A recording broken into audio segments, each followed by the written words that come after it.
T-minus 30 seconds.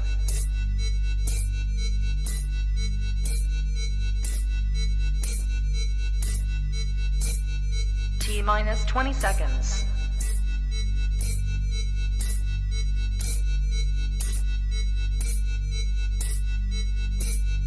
10, 9, 8, 7, 6, 5, 4, 3, 2, 1, 0.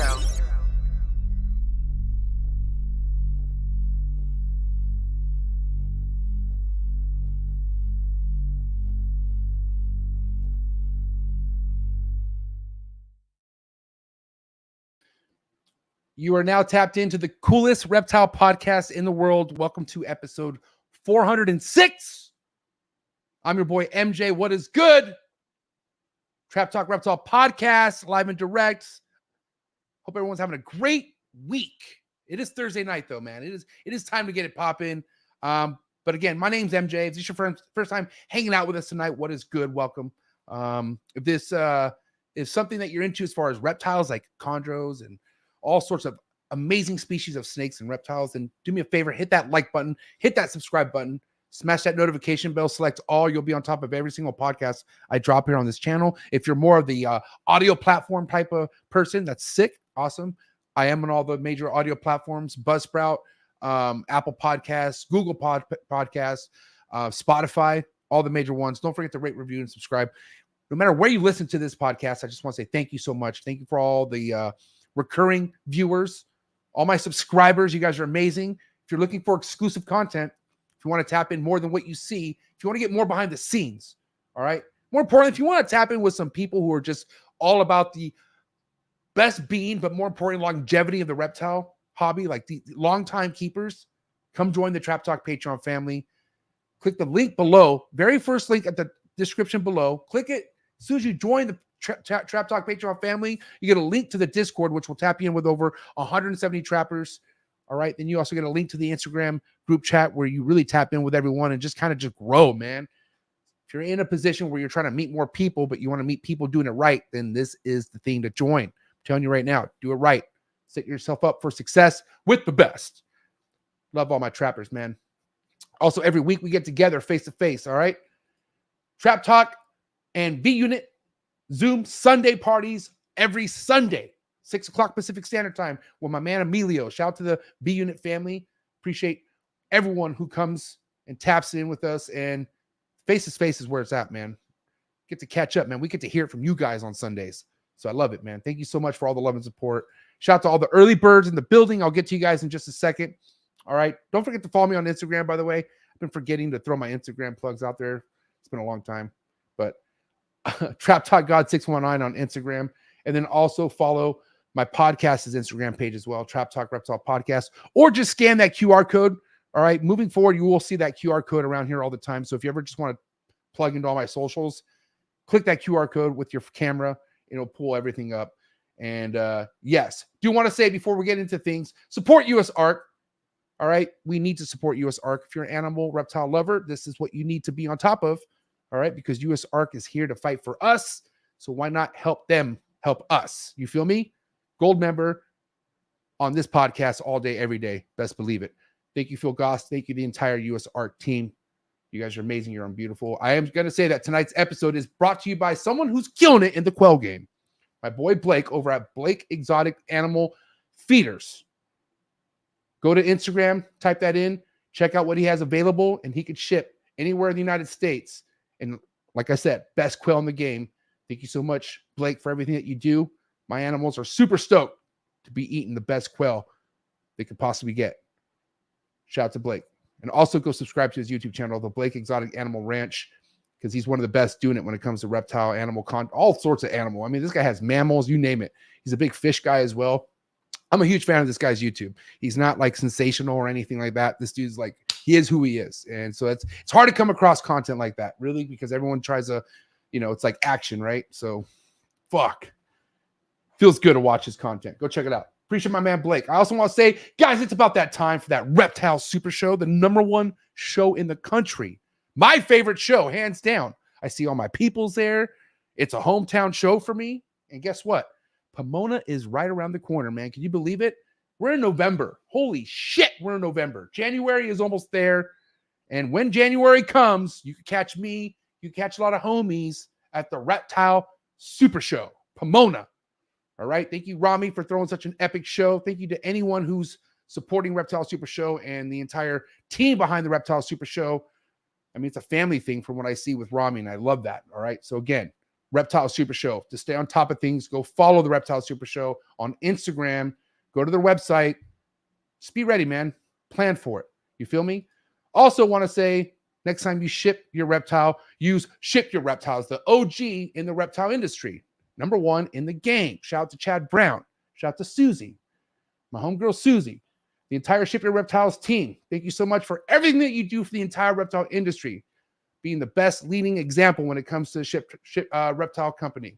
So thank you so much, Chad. Thank you so much again, Susie. And next time you are shipping that reptile, throw in that promo code Trap Talk. Save yourself $15. Early birds, who's here? Who's ready to rock and roll? I'm ready to rock and roll. Super stoked. If you're in the live chats tonight, if you have an important topic, question, or if you just think this episode plain on simple is worthy of a super chat, then don't be shy in the live chats. Drop a super chat and let's go. Honestly, whoever drops the super chat, I'm gonna give a free Phoenix Reptile shirt to a random super chat tonight. Doesn't matter what the amount is. I have an extra shirt because Bill let me take quite a few. But anyways, let's go. Who's ready to rock and roll? Bruce Carpenter in the building. What's up, Bruce? How you doing, buddy? Thanks for tapping in. Appreciate you. Big Mike, 1776 Exotics. Appreciate you so much. Trap Talk Patreon member all day, every day. The OG Patreon member. Mike Curry dropping threes all day, every day. Do not mention ball pythons around this guy. He is super green tree python motivated and doesn't want to hear about nothing else, especially ball pythons. Don't even mention it. It's my dog. Trap Talk Patreon member. All City Serpents. Trap Talk Patreon member all day, every day. Appreciate you. Row 5.0. Dropping bombs. My dog. Trap Talk Patreon member all day, every day. NW Herpetological. My homie Zach in the building representing that PNW. Appreciate you, dog. Trap Talk Patreon member all day, every day. Julio Fulio in the building. What is up, player? Trap Talk Patreon member all day, every day. 217 Pythons in the building. Trap Talk Patreon member all day, every day. Ricky Bobby, a.k.a. my boy Shane from Above All Scales. Follow him right now. IG, my dog. Trap Talk Patreon member all day, every day. Travis Gordon in the building. Trap Talk Patreon member and a part of the YouTube family as well. Much love. All right. YouTube members are also part of that exclusive content type stuff. So hit me up on IG if you want to be a part of some of that exclusive content that I have going on. And if you're not a part of the Patreon, but you're on YouTube, hit me up. I got you. All right. I'll introduce you to the family. Blues Pythons, my homie Adrian in the building. What's up, Adrian? Trap Talk Patreon member all day, every day. Appreciate you so much. Eric's More Factory in the building. What's up, player? V Unit family all day, every day. The homie Jeremy in the building. Bod's Exotic Reptiles coming to Trap Talk. New breed on the block. Finally, Monday night. Set your reminders. That shit's going to be sick. Jaffe Exotics, one of my favorite Canadians. Damn it. Hands down, I love this guy, bro. Jaffe Exotics in the building.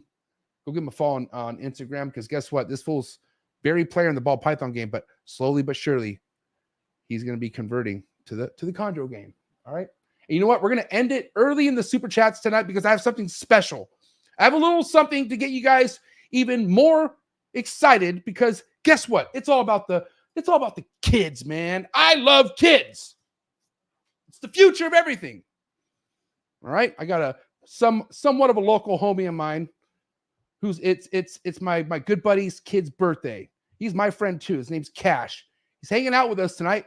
And I thought we could all wish my buddy Cash a happy birthday. And he's here right now. Morelia House, Brandon Wheeler. It's his son, Cash, in the building. Cash, how old are you today, buddy? 7. 7 years old. And you've been a trapper since I think you were like 4. You're one of my youngest trappers, buddy. I appreciate you being here. Excited to hear what? Yeah. Right. He's like, what's a trapper, Dad? We're not going to get into that right now. So listen. I wanted to share something with you in front of everybody tonight, okay? Because we have a surprise for you. All right. And should we have him close his eyes or what do we do here, Pops? Close your eyes. Close your eyes. All right. So Cash has been asking me. Go ahead, Cash. Close your eyes. I'll let you know. Cash has been asking me for a certain snake for quite a while. I'm not going to lie. I think he asked for this 2 years ago.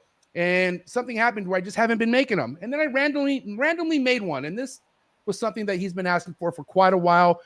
And it happened to align right around his birthday. And that's not it, but it's okay. Here is here. Well, here's here's this one. Here's that one. There you go, Cash. Open your eyes, buddy. What's that? Right there. Check it out. A ball python. Yeah. All right, now get the one he really, you know what I'm saying, Pops? The one he really, What do you think? I love it. Yeah. That's a male right there, okay, Cash? And then look, buddy.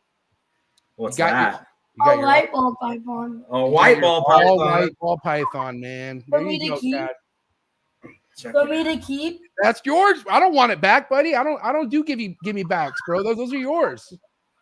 Oh my god. What's your favorite kind of snake? Ball pythons. Traitor.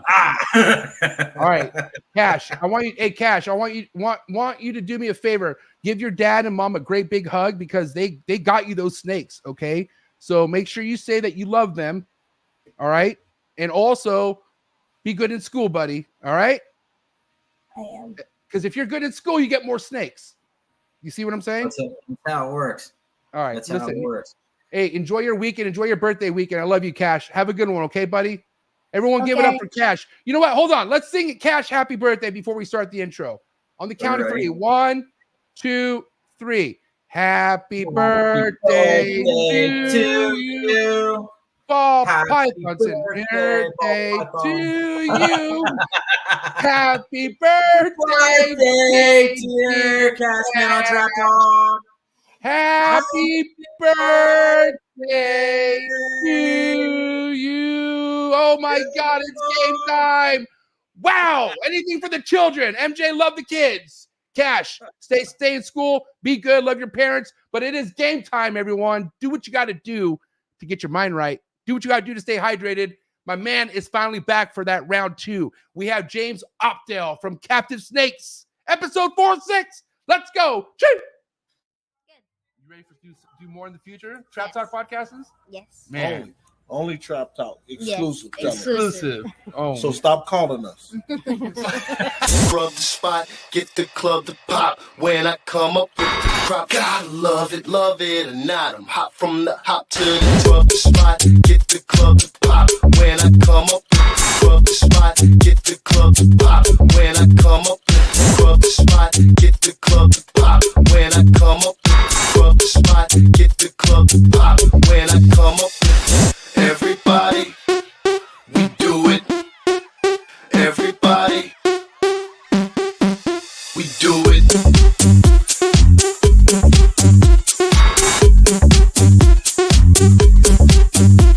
Do it. Do it.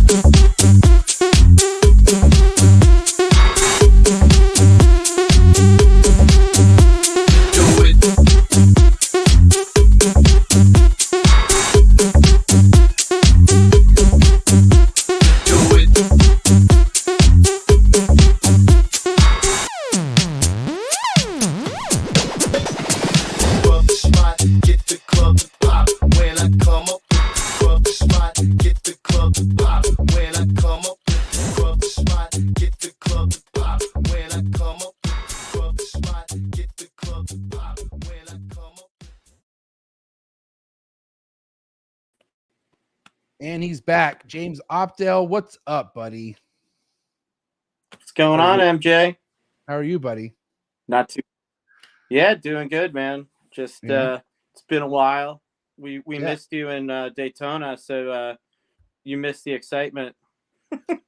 I mean, I'm not gonna lie, I'm really bummed because there's a lot of things to look forward to at Daytona, and hanging out with you, Andy Middleton, Joey, the group of guys that kind of come together at Daytona is what I want to experience. And I'm going to, because guess what? I don't think my wife's gonna be or having a kid anytime soon as far as in that area. So it's on, man. But yeah, it's been a while. I mean, I think it's been at least over 2 years since I've had you back on the show, and you're still a show. I mean, that show I still talk about all the time. So, and I'm just glad you're back here, man. But how's everything been with you, the animals? Like, what's shaking, James? Let us know. Things are going well. I mean, trying to expand, trying to create some new enclosures, building a full wall of enclosures for Andy's collection in the next couple of weeks. Wow. And should have that finished up and starting to cycle and breed. I've got some things that are locking up, a couple of green trees, some boas, got the red tails going. Nice. And, that's it right now. Just kind of getting into it. Now, I mean, one thing I love about a lot of things we'll talk about tonight is like the diversity of species of snakes that you actually have. And I mean, from last time I checked, you have Timor pythons, you have Bolins, correct? Yep. I don't have the Bolins anymore, unfortunately. That was kind of like a total loss in the end there. It was just a series of tragic events, unfortunately. But, that's what happens sometimes when you're going for breeding and stuff like that. Shit, maybe we I don't can talk. Oh, good. No, I'm sorry. Go ahead. Yeah, we can talk about the whole scenario, what happened. Like, I was getting very close. But in the end, the female ended up with it could have possibly been like a lung infection, which led to like a pneumonia type of just fatal. So and she was, I would say, like 90% positive she was either ovulated or was gravid at the time. So it's a real bummer. Andy was there to see the whole process of that attempt at the breeding stage and everything, but it just fell apart. Essentially, it was just things looked like they were going perfectly and aligning, and then things went south. So yeah, kind of sucks. Yeah, that was your only pair, right? That was my only pair. I had gotten them as neonates from Michael Cole years ago, and I brought them up slow. I think they were probably like 7 and 8 years old, and they were like perfect, like perfect health, gorgeous, glowing animals, and then like 9/10 of the way through the process, the female got sick, and it just fizzled out. Like, literally, when I found her, knew that there was a real problem. I mean, I had reached out to people about the situation, her having like a potential lung infection or just an RI, not as serious, but I had the temps fairly low during the breeding season, but she was doing everything right. So I just let her roll, and it turned out to be a bad decision. I probably should have pulled her and taken a look at her, but she had actually built herself a full nest and basically blocked off all the entrances. She would only come out to bask, and she'd go back in, and was just huge. Like, she looked incredible. I was looking, like, feeling really confident that it was going to happen, and just that it didn't align. I can't tell you how many times I've heard, James, where all because there's a temp drop is what kind of kicked that female or whatever to get an RI. Like, I mean, it happened to Sock a couple times, like I think he had it with one of his basins or something. And this was at his old place where he would just naturally just mimic whatever's out, or not mimic, but whatever's outside is inside, right? Like, that's how he ran it, right? All ambient, right? And he would have cold nights, like I think like in the 60s, low 60s, which everything else was fine, but that one snake that just couldn't handle it. And I know there's so many different things, and I want to get into this right off the bat because cycling, right? There's so many different methods of cycling.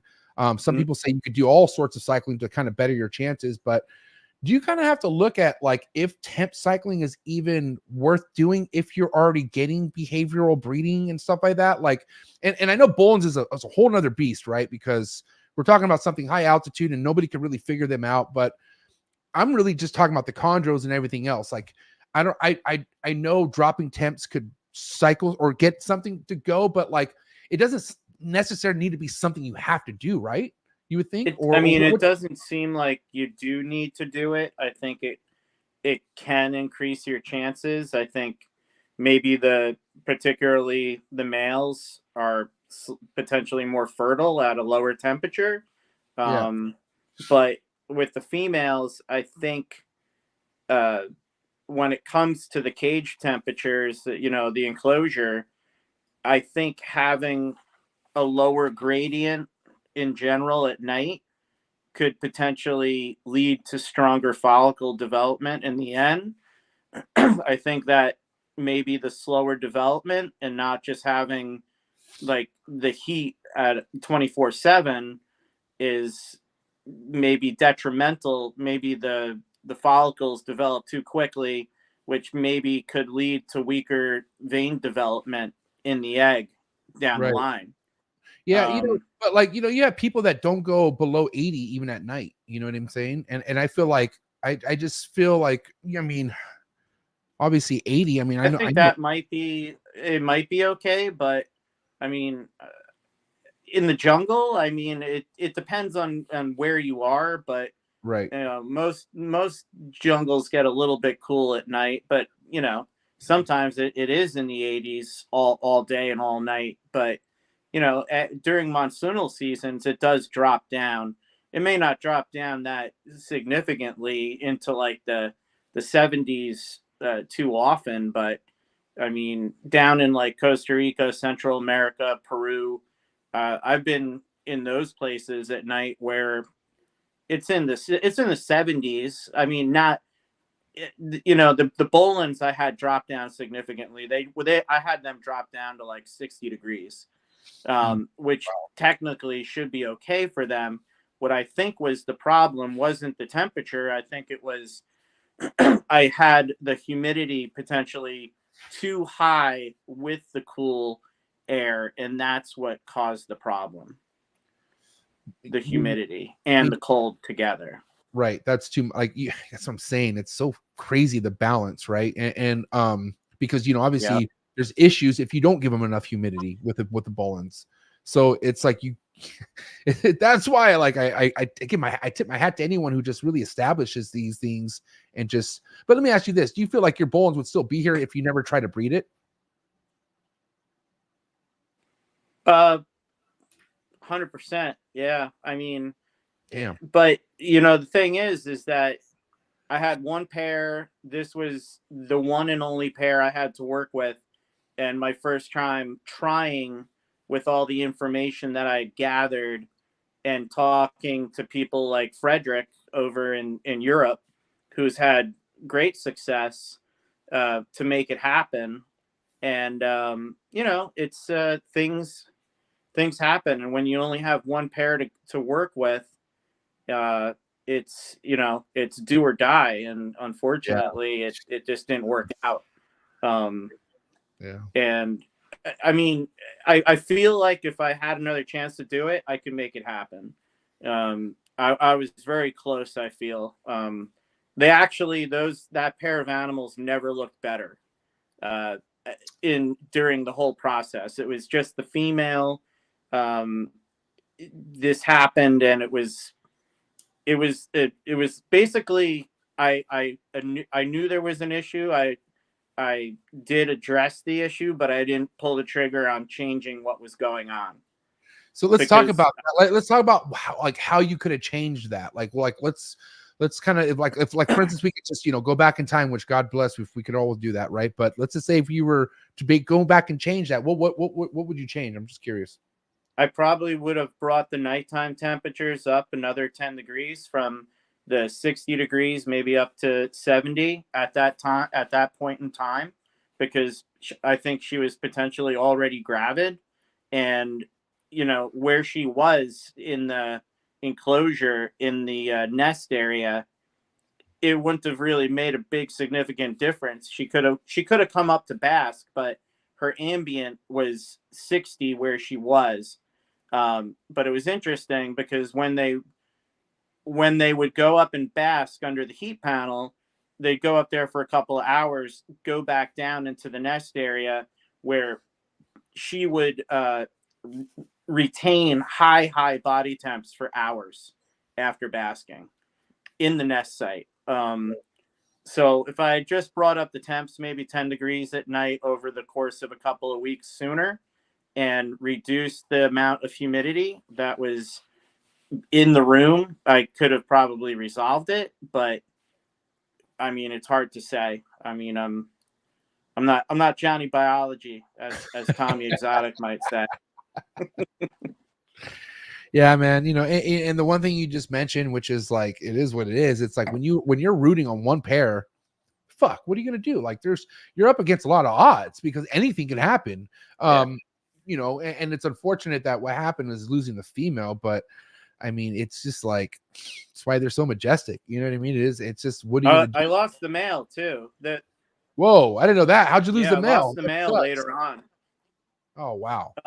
Well, once I put him back in his, I had him back in his enclosure, and after the whole breeding cycle, I had his temps back up, and he had become excessively not aggressive, but his feeding response was so strong that at one point when I was trying to feed him, he before I could get the food item to him and open the door to the enclosure, he hit that glass with the full force of a 9-foot, 25, 30-pound snake, punching the glass as hard as he could. And when he hit that glass, his nose just exploded like somebody punched him in the face. Like just blood, pouring blood out of his nose. So, I mean, at the time, I just let it work itself out for the couple of hours until he calmed down. And then I went in there and realized, he had really fucked up his mouth badly. Oh my God. So he had broken some teeth, and he had kind of like ripped the where the teeth connect to the jawline. He had ripped the gum apart, at the front and on the one side. So everything looked fine. And then it became like a serious infection that was rapid growth of like a stomatitis type of an infection. So after a couple of days, like, I pulled him out after the second day, started to clean his mouth, and then put him back in, took him out the next day. The growth was like twice as bad. Got him to the vet, put him on antibiotics to try to stave off infection. And things just started getting worse and worse and worse with this infection. And, I talked to, I finally called up Scott Stahl, who's basically like, one of those, wrote the book on this kind of stuff. And he had done some in the early days of Bolin's being brought into the country. He was examining these animals, and he would say, basically, if they came in with anything, infection in the mouth or nose or a scar on the head, like they just wouldn't make it. It was very difficult to stave off infection in these animals. Wow. So, what was going on is that we were aggressively having to clean this every day. I had Andy would come over, to his credit, like literally would come over every other day and help me. I was soaking the animal, like giving it, full soaks to irrigate it in the water, which was, I thought, very helpful for it. But in the end, because it's a fine line when you're treating an infection like this, between stressing the animal out to the point where you're going to just lose it to stress and it's going to crash, and trying to keep the infection in check with antibiotics and cleaning. But what ended up happening was the cure became the worst part, because it actually manifested the scarification into cancer. So the scar tissue basically manifested a strain of cancer, which ran into the glottis, and it's just done. Damn. Just euthanized, because no matter, I thought we had it, like we nipped it in the butt, the infection was gone, and the jaw was clean and healthy, and it popped up in the glottis as cancer. And I'm like, what the hell, man? Damn, bro. So damn, it's crazy what can happen, because this animal was pristine. you know, and Just like cancer that. literally manifested itself out of scar tissue. Yeah, I mean, at the end of the day, these things, like, I don't know, man. That's why like breeding could change a lot. You know, it could also turn an animal from, you know, turning into an animal, like being something that's so chill to where like now it's kind of a different beast because what you introduced them to. You know, but this is why like the most impressive thing I've ever seen with any reptile I keep is my reticulated python, my super dwarf, because she was a pusher, right? And I don't know what was going on one time, but one time she fucked up her mouth so bad, James, where like it looked like there was an abscess. And I'm like, and you know, I call my buddy right away. I had a couple buddies, and I'm like, what do I do? I have to take her to a vet. And they're like, nah, feed her a fat ass meal and watch what happens. And I'm like, really? And they're like, yeah. They're like, Just I was like, all right, no problem. So sure enough, I fed her a meal. She went into shed. Something happened where I just left her alone, and she shed that fucking thing off like it was nothing. And there was like a little bit of like a little bit of a lip thing, but still, like it went from just being something where I could have sworn this was a vet visit. I was like, okay, now I have to go to the vet, right, guys? And they're like, nah, you're good. And I'm like, what do you mean? And I get the retics get antsy. Go ahead. I'm sorry, James. What? Yeah, the retics get antsy like that, and they want to. They're not stupid animals, man. They're quite smart, and you know, they know that you're there, and they want to come out. And you know, they do push a lot. They push and rub and fuck themselves up, and you know, they're not meant to be like in these enclosures all day. So you know, it's I mean, that's like my fucking dream, is to be able to have like a big enough space where I could have animals like on, you know, literal playground thing where they could just romp around all day, you know, and get them to like, you know, that enrichment that a lot of people don't give to animals. Yeah, I mean, because it's overlooked, right? Obviously, because everyone looks at the bare minimum of things, and there's this, like, you know, there's certain animals that you could get away with, and there was an argument throughout this whole year about like ball pythons being kept in a rack is like fucking neglect, like you're making them stupid, and I'm like, no, well, hold on, relax. Like, I understand a retic because those fuckers aren't scared of shit. They like to move. They're up and down, right? But a ball python is under that category of snakes that don't want to be seen. They don't want to be touched. They just they want a dark, confined area, and they'll be there forever, and they'll be happy. I just and I know that because how well they all doing it, right? But you put a retic like that in a rack, you're gonna have all sorts of issues. You know what I mean? So I just read the signs, James. You know, I don't really like. You know, there's so many people who try to strongly tell you what to do, like this is the way to do it. But, you know, I always say experience is your best teacher, and go off what you feel like is best with what you keep. And with what you said, right? Like I have one big super dwarf retic, and I hate to say I don't want her anymore, but I don't want to keep her in a 6x3. I don't like, I'd rather have her just live somewhere else and kind of have a life where she could perch and do whatever she wants, because those things do that, you know. But I don't know, man, day by day. They romp around, man. Like they're busy animals when they want to be. Sometimes they're just park themselves and they're, you know, digesting and whatnot, but then they want to move around. They need a lot of space, and you know, you have to really think long and hard before purchasing large animals like that. Because you know, those big snakes, like they're smart, man. I mean, in reality, honestly, fucking green trees are. There's very few that I've seen that have like great, pretty impressive intelligence. I've seen one or two. The rest are just not the brightest, you know, not the sharpest tool in the shed. Well, because I mean, but retics are smart as shit. One thing that you could put on the level of this kind of intelligence, because mind you, retics could be fucking stupid too, right? Like I think anything's capable of being dumb. What really pushed me over to never wanting to breed mainlands, even though this could happen with super dwarfs, but I had the most tamest mainland in the world, James. I got it since it was a little baby and named him OJ. Okay, he was the cutest thing ever, right? And I'm talking about so tame, never struck at me, never, right? And then I paired him up. Okay.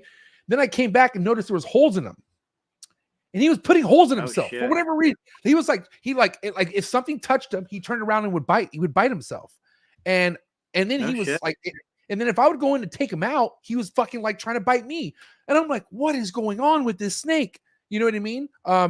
And it just turned into a whole nother animal, bro. Mind you, he's in a good place now. He's not dead or anything, but he's just not with me and not breeding, but he's with somebody I've known for, you know, since I've been in the game, and he's living a good life now. But the whole breeding thing just changes everything, you know, like it could be this domestic, awesome pet. And then next thing you know, you try breeding it and it says, oh, fuck all that shit. My ancestral things are coming to me and I'll kill you. I'll kill myself. You know what I mean? It's nuts. So that's why it's like, man, they're intelligent, but then they'll have that instinct where they're like, fuck everything. And it could go really bad. I've seen it firsthand, you know? Yeah. I mean, these animals it triggers these hormonal responses that you're not getting until you introduce that female to them. And, you know, the even physiological changes, like the scrub pythons after the Highland scrubs, were, you know, deep into breeding, and the female produced, and I separated them out, and the male, like physiologically, you could see his head shape got bigger, thicker. He got basically just bulked up and got super ravenously hungry. Like he was just, now after the breeding season from last year, that animal is just, I mean, he was easily taken down like medium rats to large rats. This thing can eat jumbo colossal rats like they're nothing now. Wow. Just, it's ridiculous watching those animals eat. It's impressive. And they just, their metabolism is quite something to see. I mean, they'll digest an animal like that in 5 days, 6 days. It's pretty much toast. Are you breeding everything at the same time during a certain course of the year, or like how are you like breeding your project? How does everything laid out for you? I mean, if you think about it, most of these animals, whether they're Central America, South America, Indonesia, it all lays on the equator, more or less, these areas where these animals live. So, I mean, ideally, I mean, I'm in the Northeast region. So for me, it's a lot easier to try to cycle everything in the fall when the ambient temps start to drop naturally anyhow. Right. And then, you know, I can control the winter temps, but, you know, in the summer, it's like self-defeating to try to fight the higher temperatures, you know, that. So in the spring, summer is when I usually will feed heavier. And then in the fall and winter, I'll cycle down and then I'll try to reduce food intake until I see progress with the females. And then I'll bump it up a little to see if that food intake, that little burst of protein would, you know, trigger ovulation. Yeah, you know, because one of the scariest things for me, James, is like last year I had to go at the emerald tree boas, right? And I put in 2 males that were really good. Like, you know, they had meals on them, but there was a mishap because I took off to New York and I just didn't expect the dry spell that we had in San Diego. We had like no humidity. So basically there was like a week where the humidity was so low, like low enough to where it kicked RI into both these males. Now, like I said, luckily these males were pretty well off on food to where I got them back on their feet and back on their perch, I should say. And they're good, you know.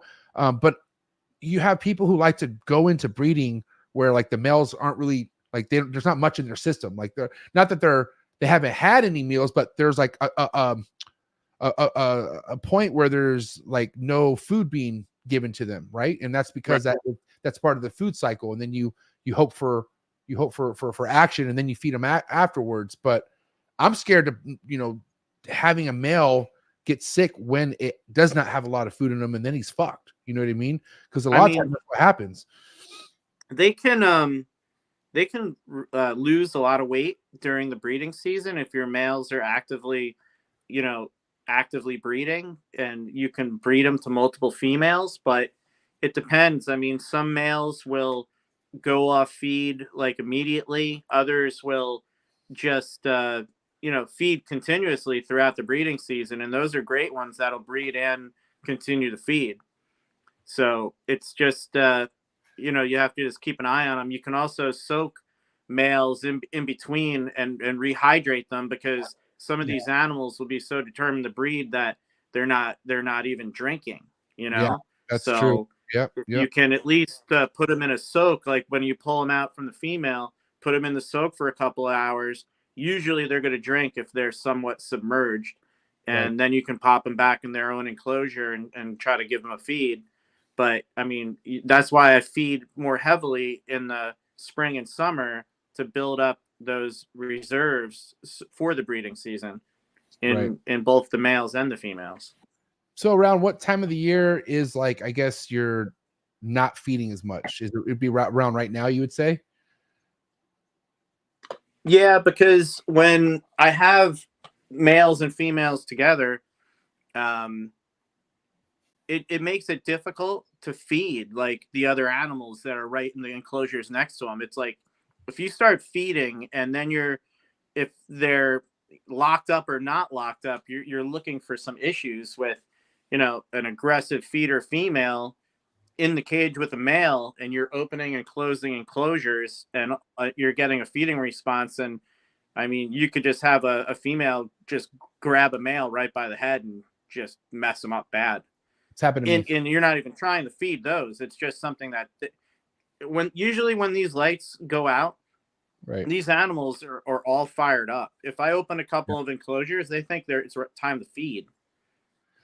I've had one do that right after they ate, and I was like, "What?" Like, and I was like, "You have food in you, and you just you're wrapping this dude. Like, what's happening?" And all I did was walk by.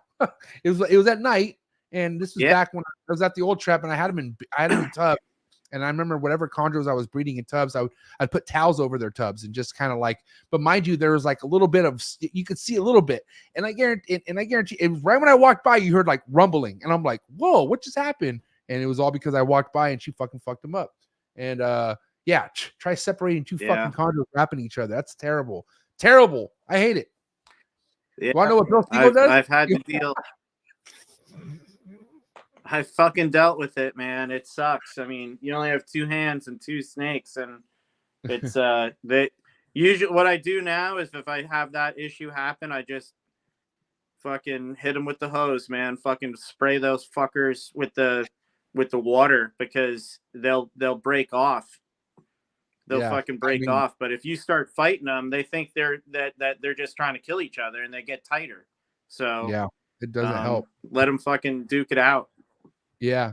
I mean, it's stupid shit happens. Because what are you going to do? Like you said, what are you going to do? You put hands on them, they're going to tense up even more, and they're going to fucking think like something exactly. like now it's death. It's all the way death to the fight. You know what I mean?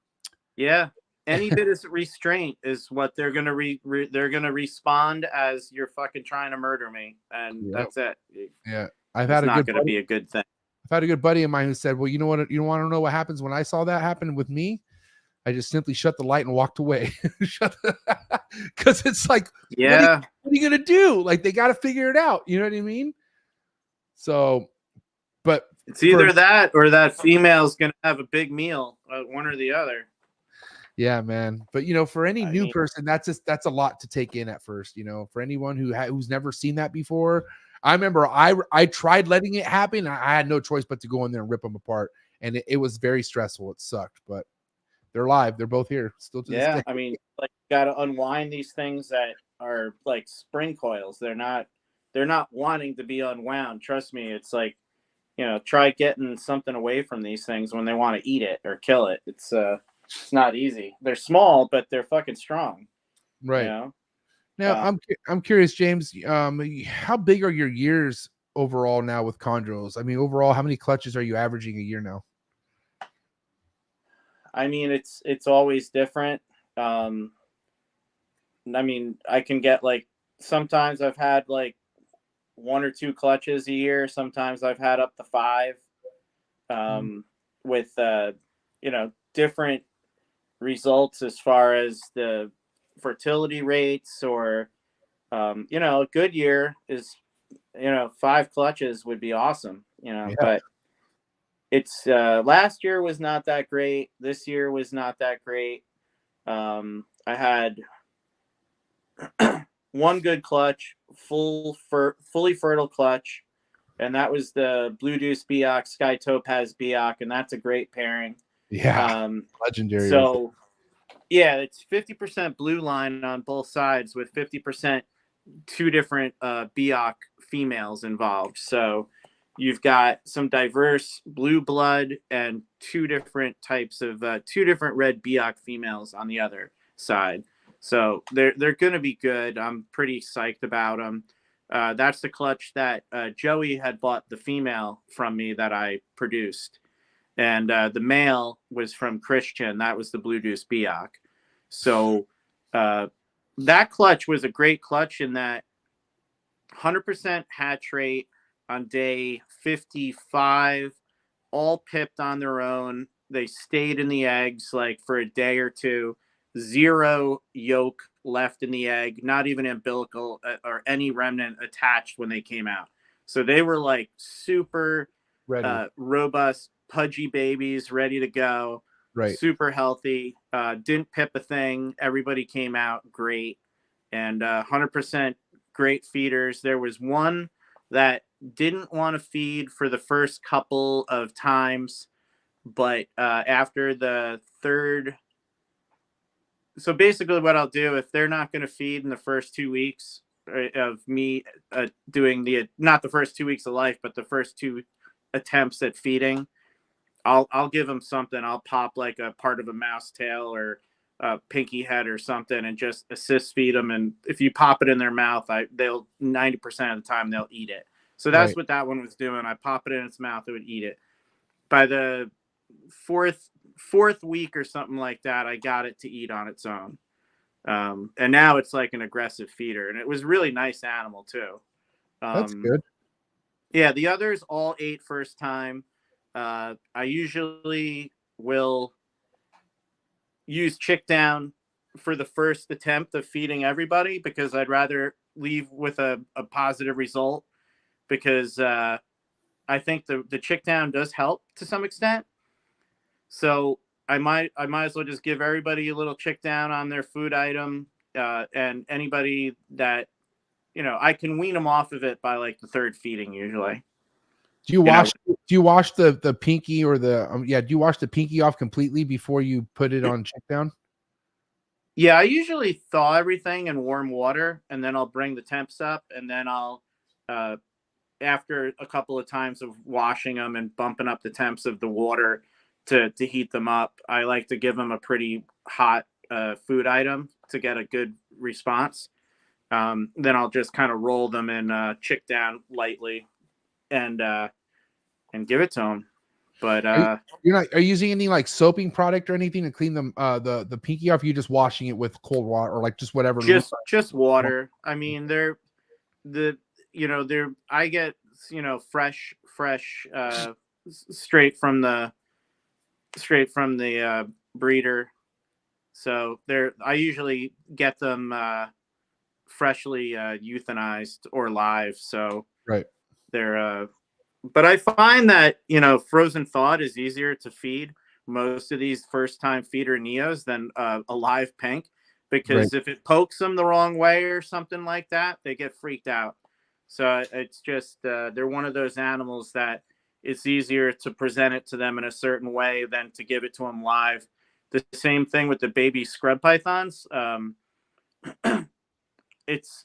found that just leaving it in there dead, they'll come and eat it. But if you have a live rat pink climbing around in there, they'll freak out because it's like climbing on them. Right. So they're one of those animals that is easier to establish. Just leaving something in there dead for them and let them find it. Yep. It's crazy you say that, because there's certain snakes I have where, because for the most part I feed live just because it's easier for me. But if I throw that rat in there and that rat happens to land on the snake or lands on its head, they'll just be like, oh, I don't want nothing to do with that, and then I'm like, fuck, so it freaks them out. It does freak them out, and then you have to wait a little bit. Now, one thing I want to ask you is, there's a lot of different approaches that people take when it comes to offering a first meal to a fresh neo, right? Mhm. How long do you like to wait after a shed, and how often do you do the pre first shed like meal, like, or do you even do that at all? No, I always wait until after the first shed. Right on. Once they shed, they're a little more alert. They're kind of like a little bit more mobile. You know, when they're sitting there absorbing the yolk that's in their stomach, they've got a full belly full of yolk, so there's no need to even try to feed them until that prelay shed, when the yolk is essentially getting absorbed up. Right. So once you get that prelay shed, that's when I'll start offering them. Sorry, not prelay shed. That first shed. Mm. That's when I offer them food. But is it like So that same day or it's, the same day, the next day? Like, what do you like to usually go with, James? Well, they're not all gonna. I like to try to wait until they all shed, and they never all shed on the same day. Right. So if they shed, if half of them have shed and half haven't, I'll try to feed that first half of the clutch. Right. And then wait for the others to shed. But normally I can get them most of the time. I can get snakes to eat first try. There are clutches that just end up being difficult, man, and yeah, you know, it's usually though that those animals were eggs that were just not as strong or came out a little too soon, and I just feel like the eggs that people, you know, if you have a little bit longer on the incubation, maybe they're going to be a little stronger. right. And I mean, it's just a matter of a degree or two in the incubator, and it's just keeping those steady temps is the most important thing. But you shouldn't really have too much trouble. The worst ones that are the worst eaters are the ones that are the runners. Like there's kind of three different types. There's the ones that'll strike and eat, the ones that'll strike defensively. Well, then there's the ones that tuck their head and don't want to be, they're just shy and don't want to be bothered. But the ones that run are the biggest pain in the ass, because you literally have to, like, it's difficult to get them to stop moving around so you can even offer them something without it being a whole defensive problem. Correct me if I'm wrong, James, but the whole key with the runners, you want to get it to start striking, right? Because striking's good. Striking's better than a runner, right? But the whole thing with the runner, and I remember Sock helping me with this, is like you have to almost piss it off. Like you have to get it to where it strikes at you. You know what I mean? What I think what Tim would do, and I've tried it a couple of times where they were just real difficult ones. You literally just put them out on a table or something, and you just hold them down, like just restrain them so that on the back half of the animal, so it start kind of turning around to bite at you, and try to get it to grab something and wrap it. But like at the same time, that's the kind of animal it's going to let go of it eventually. But you know, it's with animals like that, it's repetition, because they get sick of just biting. And finally, they're going to eat something. Or, like, because in the beginning, that's what I would try to get them to eat. But what I would do, because it's just easier to pick them up and pop something in their mouth. And if they can't get it out, they're going to eat it. And I would just do that instead of stressing them out like that, because that's one of the easiest ways just to kill one, is just to keep stressing it out each time. So I'd rather just pop it in there, let them finish eating it themselves, and when they get tired of you doing that is when they'll start to eat. Now, let me ask you a question, James. Do you have a holdback that is raised up and breeding for you where you had to get it started like that? I don't, because to be honest, from what I heard is a lot of breeders don't want to continue that. Like if it's an assist feed type snake, more likely they sell that snake or they put it in someone else's hands, because that will trickle down to the next clutch, according to what I've heard from other people. I mean, I would honestly, if it's, I feel like after you get them established and feeding, I don't think that's really, I mean, show me the data that suggests that that's being transferred down to the offspring of the next generation. I honestly feel like, Yeah. you know, there's something potentially missing in the whole equation, because I mean, this, if you get Tim Morris on here, ask him about the maternal incubation, because you know there may be something to it with that's like genetically or just somehow passed on to the offspring from the mother. You know how, like, you know, animals just learn, they just know how to do stuff. So you're incubating eggs that, you know, the mother didn't incubate, there was no maternal contact. You know, now I could be completely wrong, I mean, but you know, like garter snakes and stuff like that, like live bears, you know, they live babies, they blow them out, they're on their way.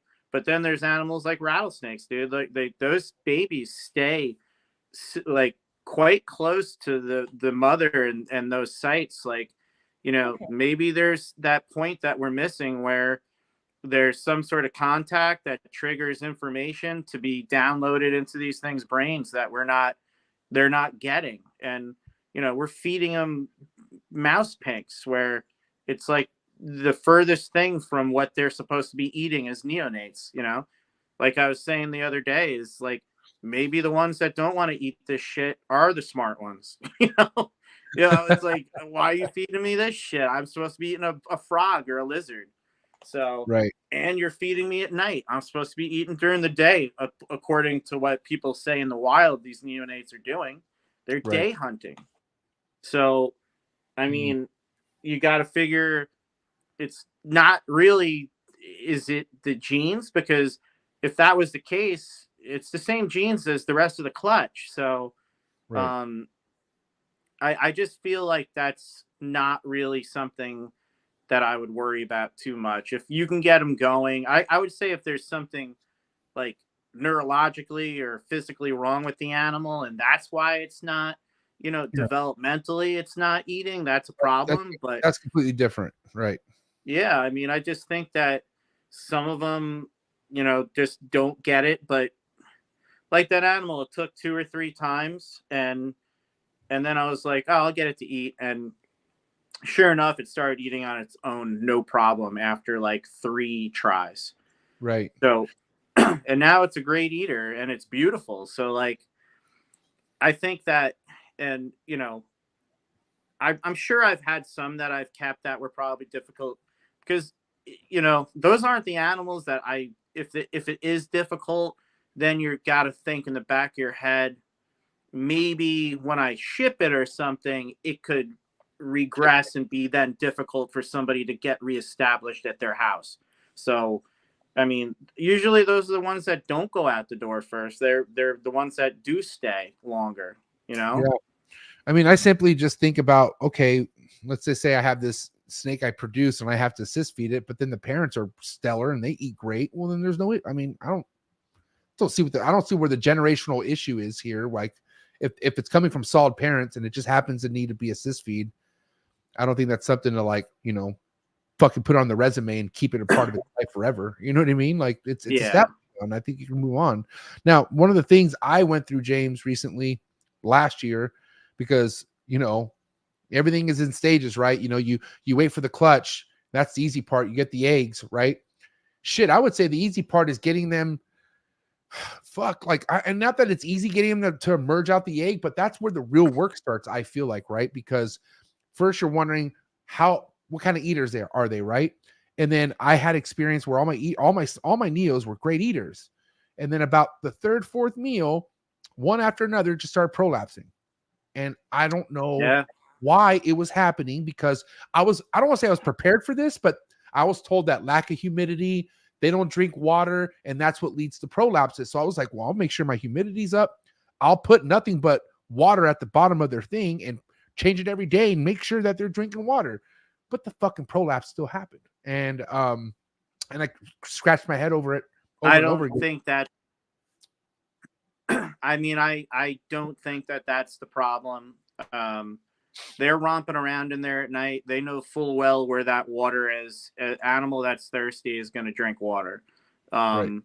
I do think that potentially, I mean, so some people seem to think that it could be a temperature thing where they're not digesting properly because the ambient temps inside the tub are too low to have them digest their meal at the speed that it's supposed to be.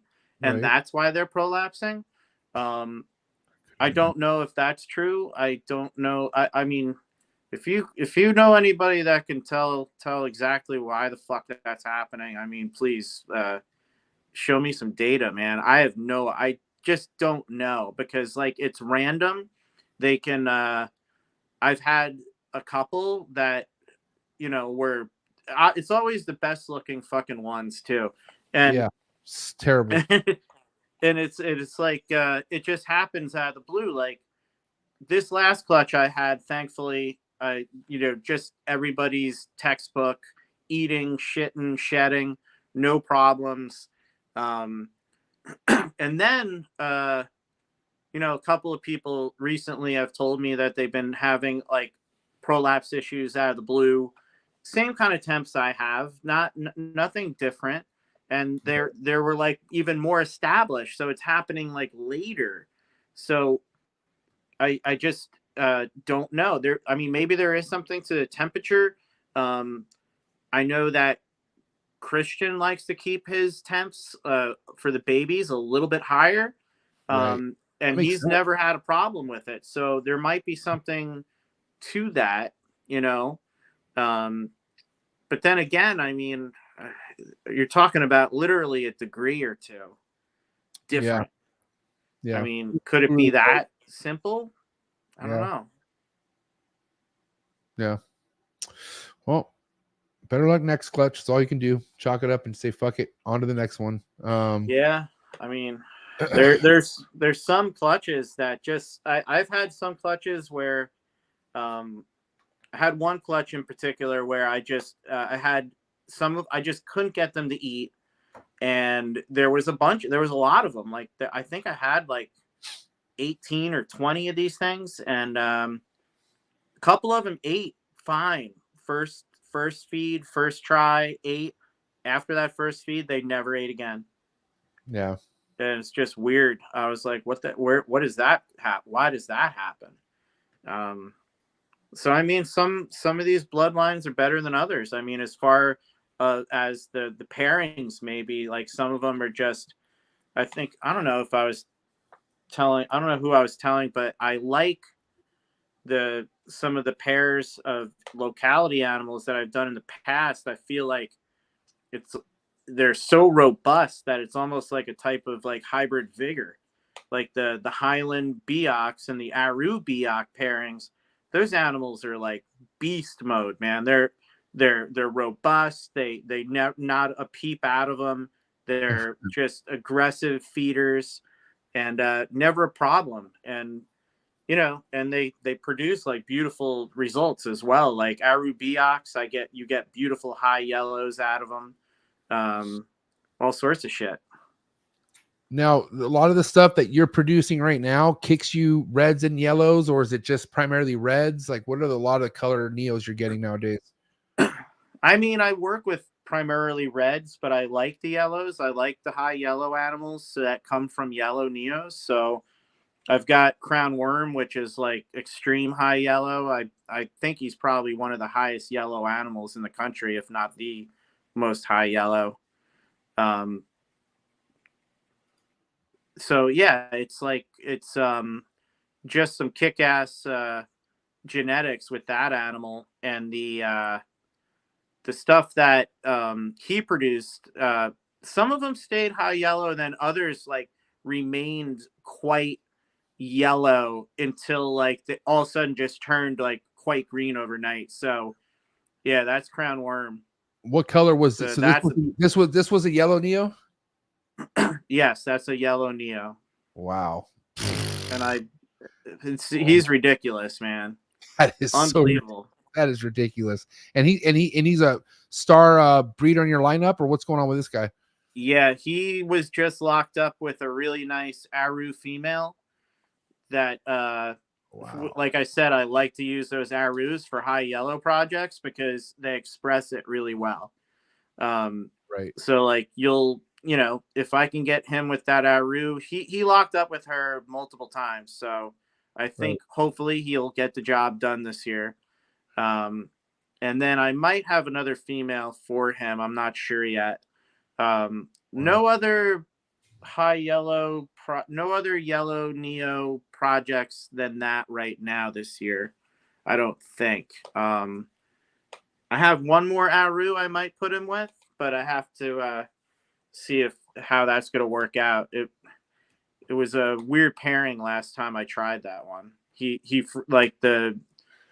They were not like compatible, it seemed. They were just like both running around the enclosure like, fuck, what, get me out of here. So I was like, all right, I'm gonna just break these two off for a while. It was like a giant shit fest. Everybody just fucking shitting everywhere. I was like, Jesus. Now, man, there's crazy dispute out there. Not crazy. I mean, it's more less on the people favoring yellows, saying that yellows could make not a comeback, but could kind of make a turn for the better and catch up to reds at some point, only because reds have been worked with more and they're just not, yellows haven't had enough opportunity. And I feel like right now you're speaking about having some amazing yellows that stay yellow, but could any yellow neonate stand close to like your nicest red as far as like pricing goes, in your opinion? Or do you feel like there's quite a bit of a gap there still? So I had an import, I'd gotten an import male that was pure blue, and that animal was 100% a yellow neo. And I'm not sure of the locality of it, but it was a blue freaking snake, man. And if I could dig up the photos, I'll show them to you sometime. But it was in really, really bad shape when I got it, and it ended up crapping out on me because it was just a mess. It was really kept poorly by the previous owner. But I think you can probably get blues from yellows, which aren't hormonal. This was a male, and it was blue, 100% blue. There's also like the potential to get high black and calico from yellows. I had a Al Zulich type animal that was kind of like a black, green, and yellow calico looking animal. So like I think that the potential of yellow neos has not been tapped too much. Wow. What are the I think it's the Glacier line from Europe. You know what that is? Mm-mm. What's that? Well, there's some incredible there's one picture of one of them, and it's the thing is like white and brown and like reddish color. It's a Chondro. It's a Glacier. It's called Glacier. Glacier, I think. Glacier. I might be pronouncing it wrong, but it's a European bloodline that produces some incredible, like really gorgeous, like animals, gorgeous high yellow calico looking things. And they're across the board, like just really different.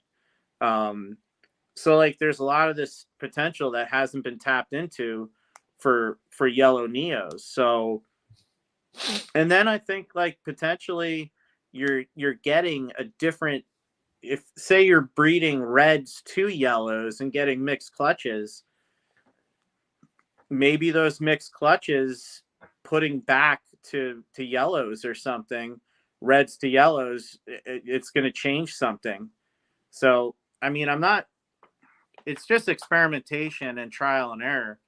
And, I mean, I've noticed from just the Aru Biox that I had 2 completely green snakes and the whole clutch high yellow from Aru Biox pairing.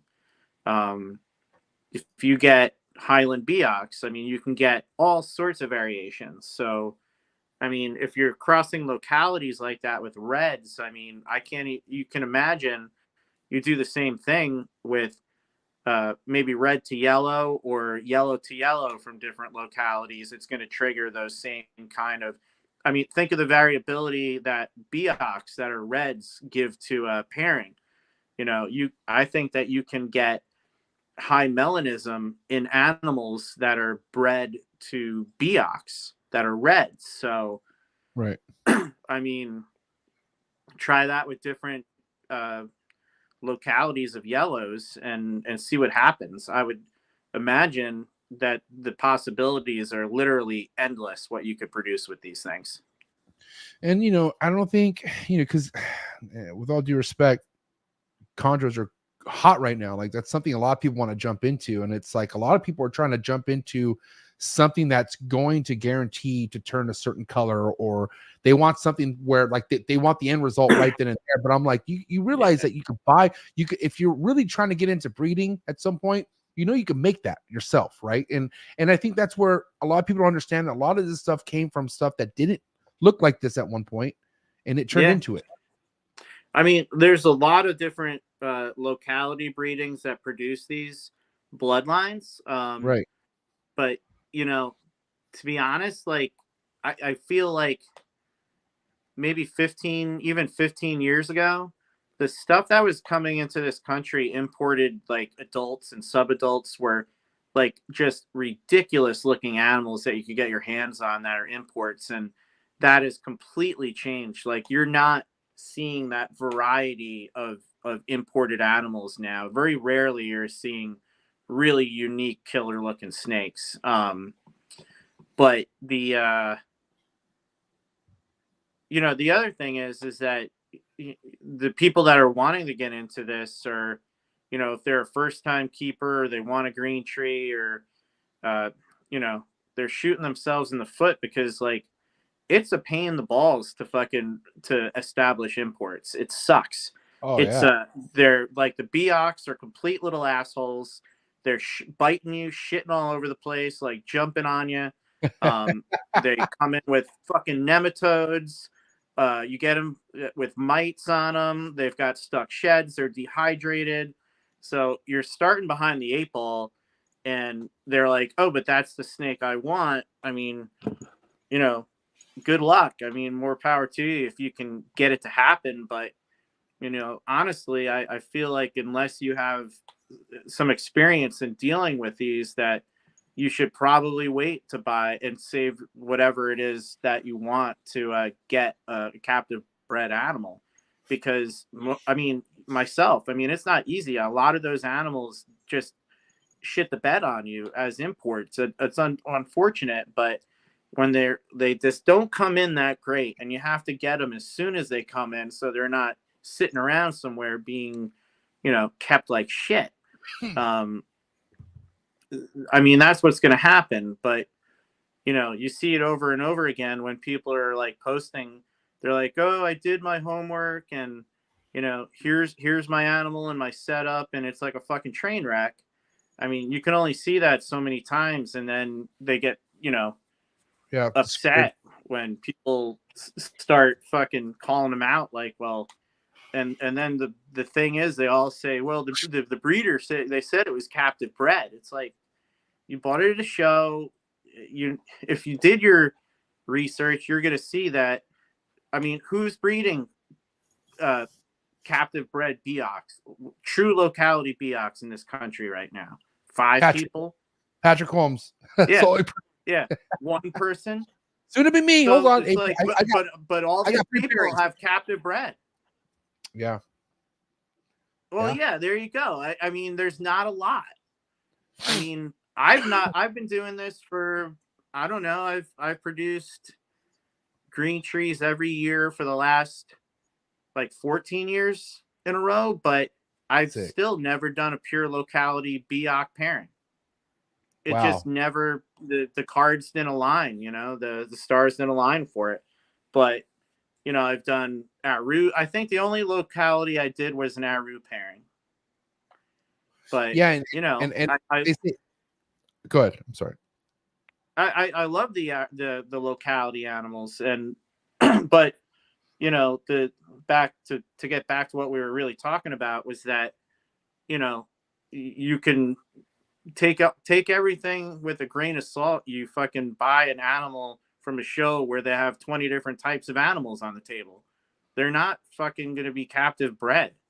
You know, it's Yeah. funny because like Andy and I are doing a show in New Hampshire this Sunday, and you know, we'll probably be the only people at that show that have captive bred animals from Indo. We'll have blood pythons, scrub pythons, green trees, Nice. Dude, you that's know, sick. and it's like it's there's just so many. It's the same scenario each time, though. It's like the animal's fucked up. Help me, help me. I did my research, and then when you're like, you know, they get pissed off. It's like just try to buy something that's not a fresh import. I mean, if you're buying it at a show for $300 to $500, it is a fresh import. I mean, that's the bottom line. Yeah. And the it's, thing now it's like because somebody the other day was pissed off about, you know, they posted on one of the forums on Facebook, yeah, the market's going to crash for green trees like ball pythons. And the funny thing is, they're like, oh, it's a pyramid scheme, just like ball pythons, and it's like, oh God. and it's like, do you really want to shoot yourself in the foot? Are you pissed off like that they are somewhat pricey? But if you're not, it's like, I'm not getting rich doing this. I can tell you that fucking flat out. It's a lot of fucking work, and it's a lot of trial and error, and you know, it's some years are good and some aren't. But say that it did crash, and say like there was just not even $1 to be had as far, I just wouldn't be keeping as many as I do, because you know, it's a huge undertaking. I can say without fail that I've easily spent over 100 grand on green trees, and since I've been easily 100 grand, and it's like, and that's like the, you know, fucking scratching to get the shit when you want it. So like if you pull out that carpet, that's a little bit of profit to make it still worth like doing on a larger scale. And mind you, the green tree python breeding market is not large. It's not. There's 80 snakes for sale on MORPH market right now, or something like that. That's it, to feed the whole industry. So it's like, if you now reduce those prices and people stop producing as much, does this guy really think the prices are going to go down? It's going to be the fucking opposite. It's going to go up, and there's going to be less available. So it's like, I just don't understand the logic behind like making statements like that, because in reality, if you do have people that are trying to produce these in captivity, it is taking some of the pressure off of the import market and the wild animals, right? You know, which is a good thing in my opinion. But you know, the animals that do come in, they're not as cheap as you would think, man. Like the stuff that you want it's not cheap.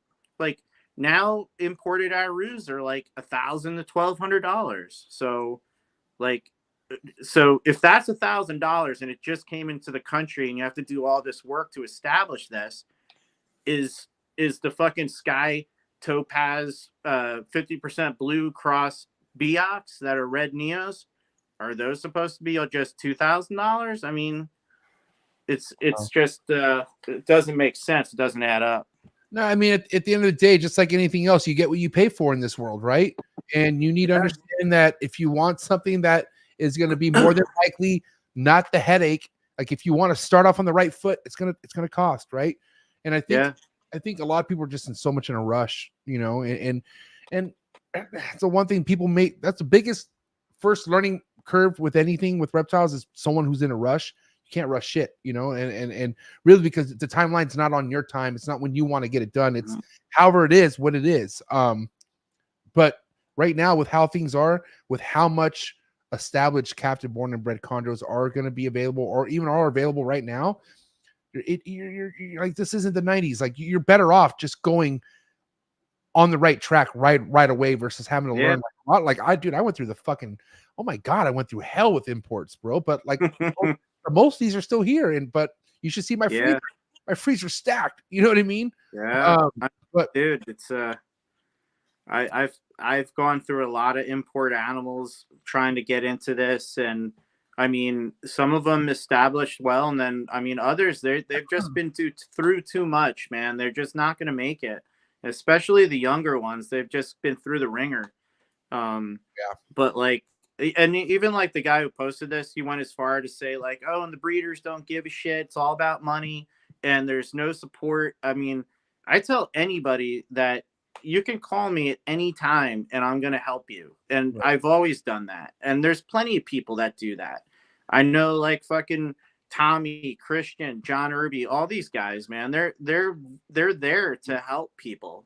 You know, there's a lot of people helping out there right now. It's ridiculous. You don't sell these things to fucking just then disappear, because you want to see your animals thrive and reproduce. Right. You know? Yeah. I mean, dude, it's crazy how the information is available nowadays. You know what I mean? Not only just on YouTube and stuff like that, but just by simply going to the person's inbox and messaging them and asking them, change everything. You know what I mean? It's simple as that. I mean, you know, like you're talking about like Socrates, man. Like he's one of those dudes that's like, you know, good to talk to. And I'm sure he's there for people that ask questions, and he's very helpful, and you know, he's achieved a shit ton. He's achieved a lot. You know, he's been able to produce some incredible animals, and you know, a lot of people like that get into this. They're like, they want to breed, but it's like you have to be able to keep these animals and establish them and make them thrive before you can breed them. Right. You know, one of the guys that completely did everything 100% right is Rod Love. Do you know Rod? From Amora Boreals?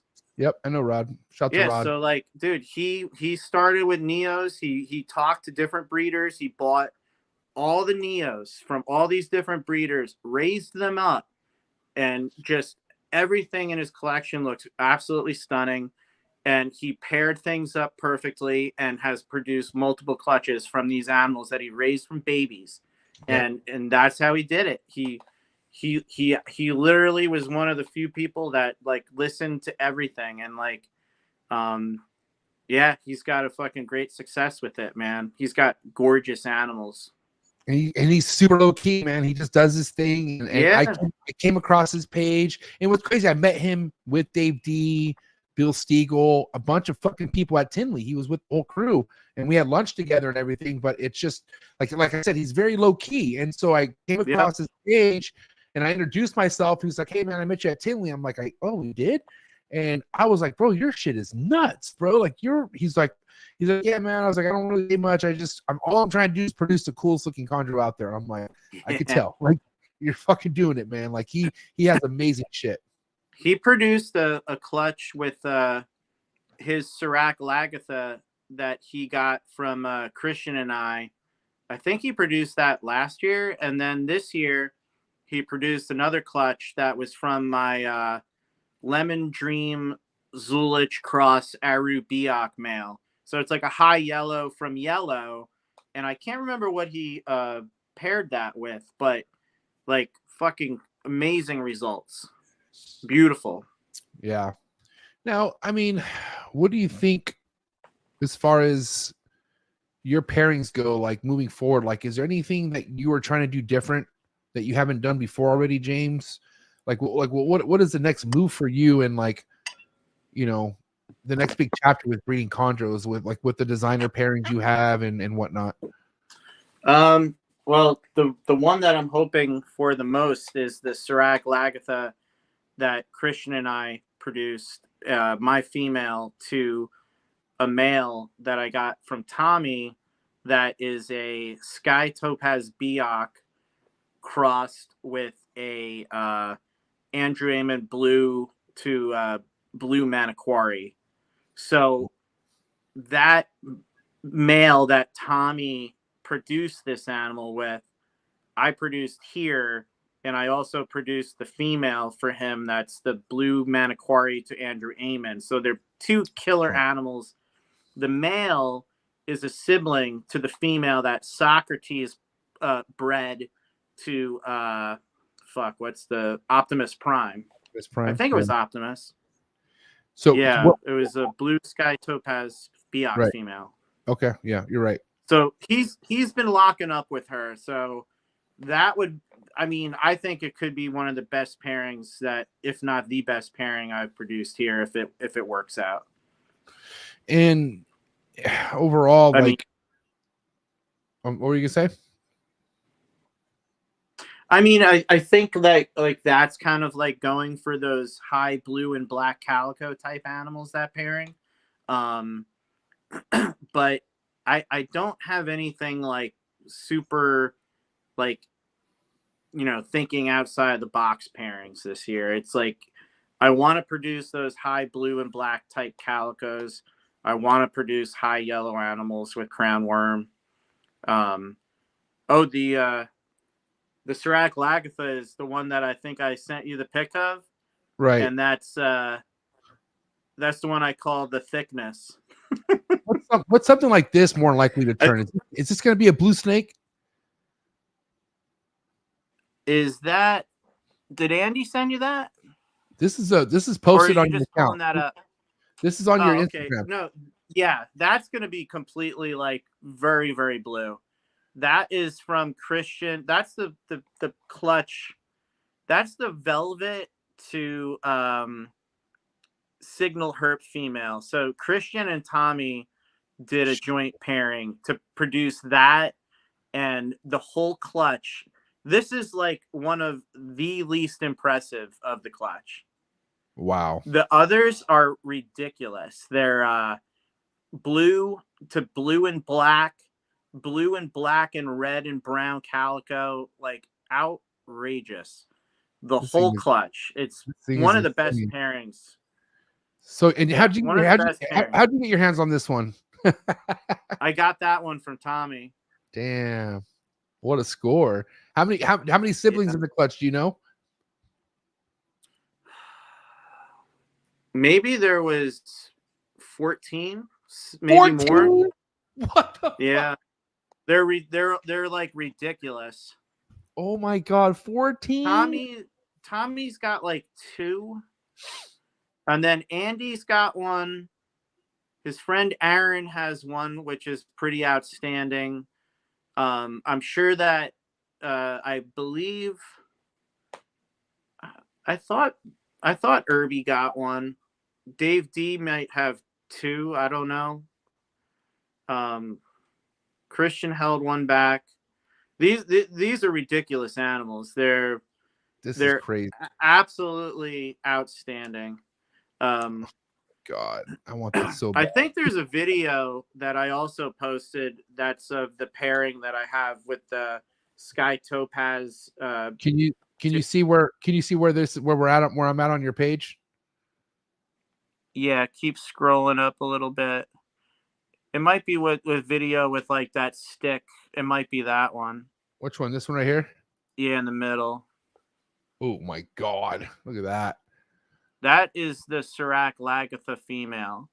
So I don't know if the male is in that video with her that I'm pairing. It's probably a different video, but it's one that was on the rocks like that.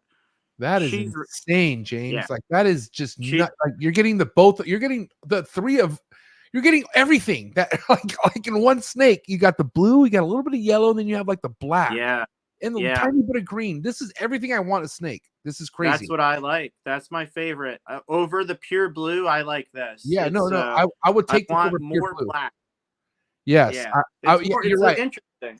I would maybe want a little bit more black, but I'm not complaining with this at all. Like this is fucking her, bro. Like, this is great. Oh my god! And you're Go saying back and look for the other video because there's one with both of them. It might be the one above it. let me see. Let me see. Oh, it's a baby right here. So I don't think it's this one, but that's sick. Oh, that's that other female when she was younger, the bluish okay. one. So hold on. So yeah, you're saying, let me see, could be this one. No, that is a RHACS signal hurt male. Oh, this is yellow. That's crown worm. And I already clicked here. So that's gonna be down more than here we go. This is it. Yeah, that's it. Oh my god, look at this pairing. That's nasty, huh? That is disgusting, bro. You kidding me? That's Holy shit, look at this, bro. This is crazy. Look at the male. Wow. The male is just that green. I guess I would kill for that shit, bro. He's like mossy green dorsal, but his sides are completely blue and black, and he's got that white belly. She has like yellow on the sides and like a little bit more yellow. Oh my god. What year is that male, James? He's only 3.5 years old, I think. Dang, dude. And he bred her last year, but it didn't happen. And you know, James, I don't know, like, what do you think about that? Like I think it's cool. Like you get something to go a lot younger than others, but do you feel like you're kind of shooting yourself in the foot with risk and getting like weak sperm in a female, or just like maybe prematurely doing something where it's almost better to wait a year? I'm just speaking out loud. Well, the reason why I decided to put him in with her because he was romping all over the enclosure, and every time he took a dump in his water dish, there'd be huge sperm plugs in there every time, and that's when he was not even 3 years old. So, like when he was just almost 3, he locked up with her for the first time, and I was like, he's showing everything, and I mean from what I understand with Daniel Natouche was saying, like, these animals in the wild, they're much more mature at these smaller sizes and earlier. If you think about it, their whole intent is to breed and reproduce. I mean, right? That's what they do. So, you know, these males do develop quicker than the females. I mean, the females, ideally, I wait until they're at least 4.5, 5 years old. But the males, I've had some decent success with younger animals.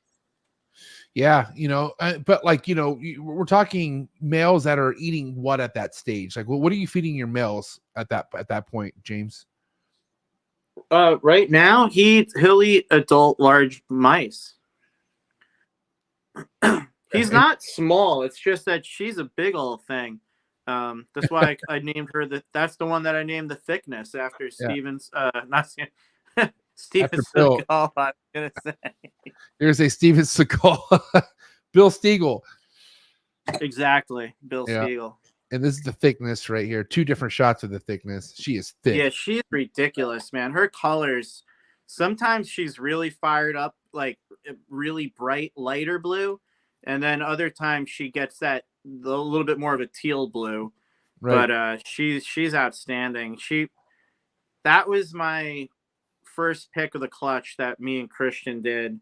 There was another one that I had it as first pick, and then I changed my mind at the last second, and then Christian's like, I want that one. as soon as I decided to pick her, but. This one looked like the mother a lot, though, as a neonate. She looked very much like Lagatha, which was her mother. Right. And so that's what I went with. But the one that was the one that I passed on is much higher black than her. And I think that's the one, I want to say it was called El Jefe or something. I've heard that name. I can't remember who has it, but I thought it was El Jefe. I thought that was it. I could be wrong. But, yeah, they're a killer clutch. And Rod Love's got one that just produced a clutch. Yeah, Rod, man, I'm telling you right now, check out his account. Amor. It's Amor Reptiles? Yeah, right? Amor Boreals. More boreals, exactly. Now, you know, I love history, man. Like I love finding like the root of certain shit, and you know, the name Christian Stewart, definitely an iconic name when we're talking about chondros. You know, that's the one episode I really want, and I hope he's hearing this. But I hope he gets you on the show. But what's your see if we can get him on? What's your connection with Christian? And yeah, please, that'd be great if you could help me with that. But what's your connection with Christian? How'd you deal with him and whatnot? Well, the first really nice blue line animal I bought was from Tim Morris. So I had gotten this beautiful blue male that I bought from Tim, and I drove down to pick it up, and I drove down to Maryland to pick it up the same weekend as they were having like I think it was Chondro Fest. It might have been Jurgen Palooza, but I think Jurgen was there. So anyhow, I met Tim. We were hanging out. Tim is, you know, the legend Tim Morris. Yep. Produced some of the sickest original blue line stuff. Yep. You know, the founder animals, a lot of it was from him. And so Tim is the uncle of Christian Stewart. So Christian's brother is the one that kind of created the barn, and it was originally with dart frogs. They were really into poison dart frogs, and they were like, you know, going all over looking for these different species and started breeding them and selling them to zoos and stuff. And so like Christian got involved with all that and was basically running the barn and doing all the breeding and all this sick stuff, man. Like there was such a amazing amount of different phenotypes there from all over these other collections that would have stuff on permanent loan at the barn. And so Christian, you know, had like, you know, this great opportunity to breed these killer snakes and was really good at it. So I met Christian when Tim brought me to the barn on that same trip to see the whole setup. And it was just freaking killer, man. Like that place is legendary. What did he do back then? Do you remember what the setups were like? Like what he used and all that?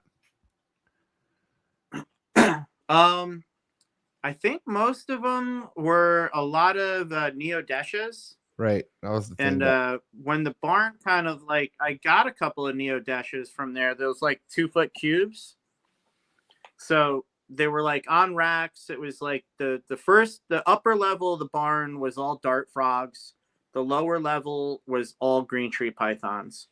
So there was smaller RHACS. There was neodeshas, just, you know, rows of adult neodeshas with the sickest animals you'll ever see. I mean, calicos, blue animals, like lemon dream, like, you know, retarded looking animals that it was just one after another, man. Just incredible.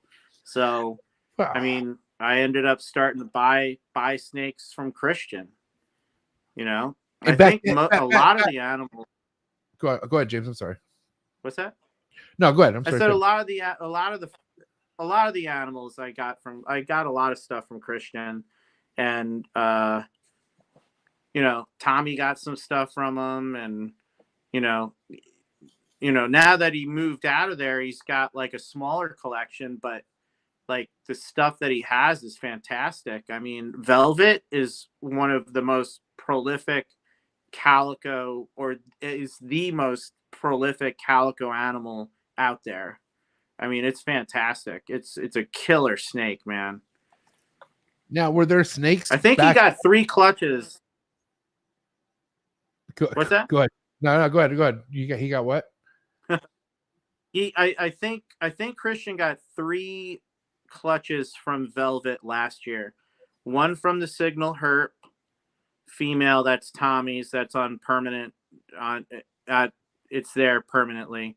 And then Sunshine, which was, I think it was produced by Joe Montini. So Sunshine was a nice looking female, and then the third one, I can never remember. It's like probably the other outstanding female. So I think there was 3 last year, and I think he's gonna have at least 3 more pairings with Velvet this year. So I mean, those are that's the bloodlines that are just banging.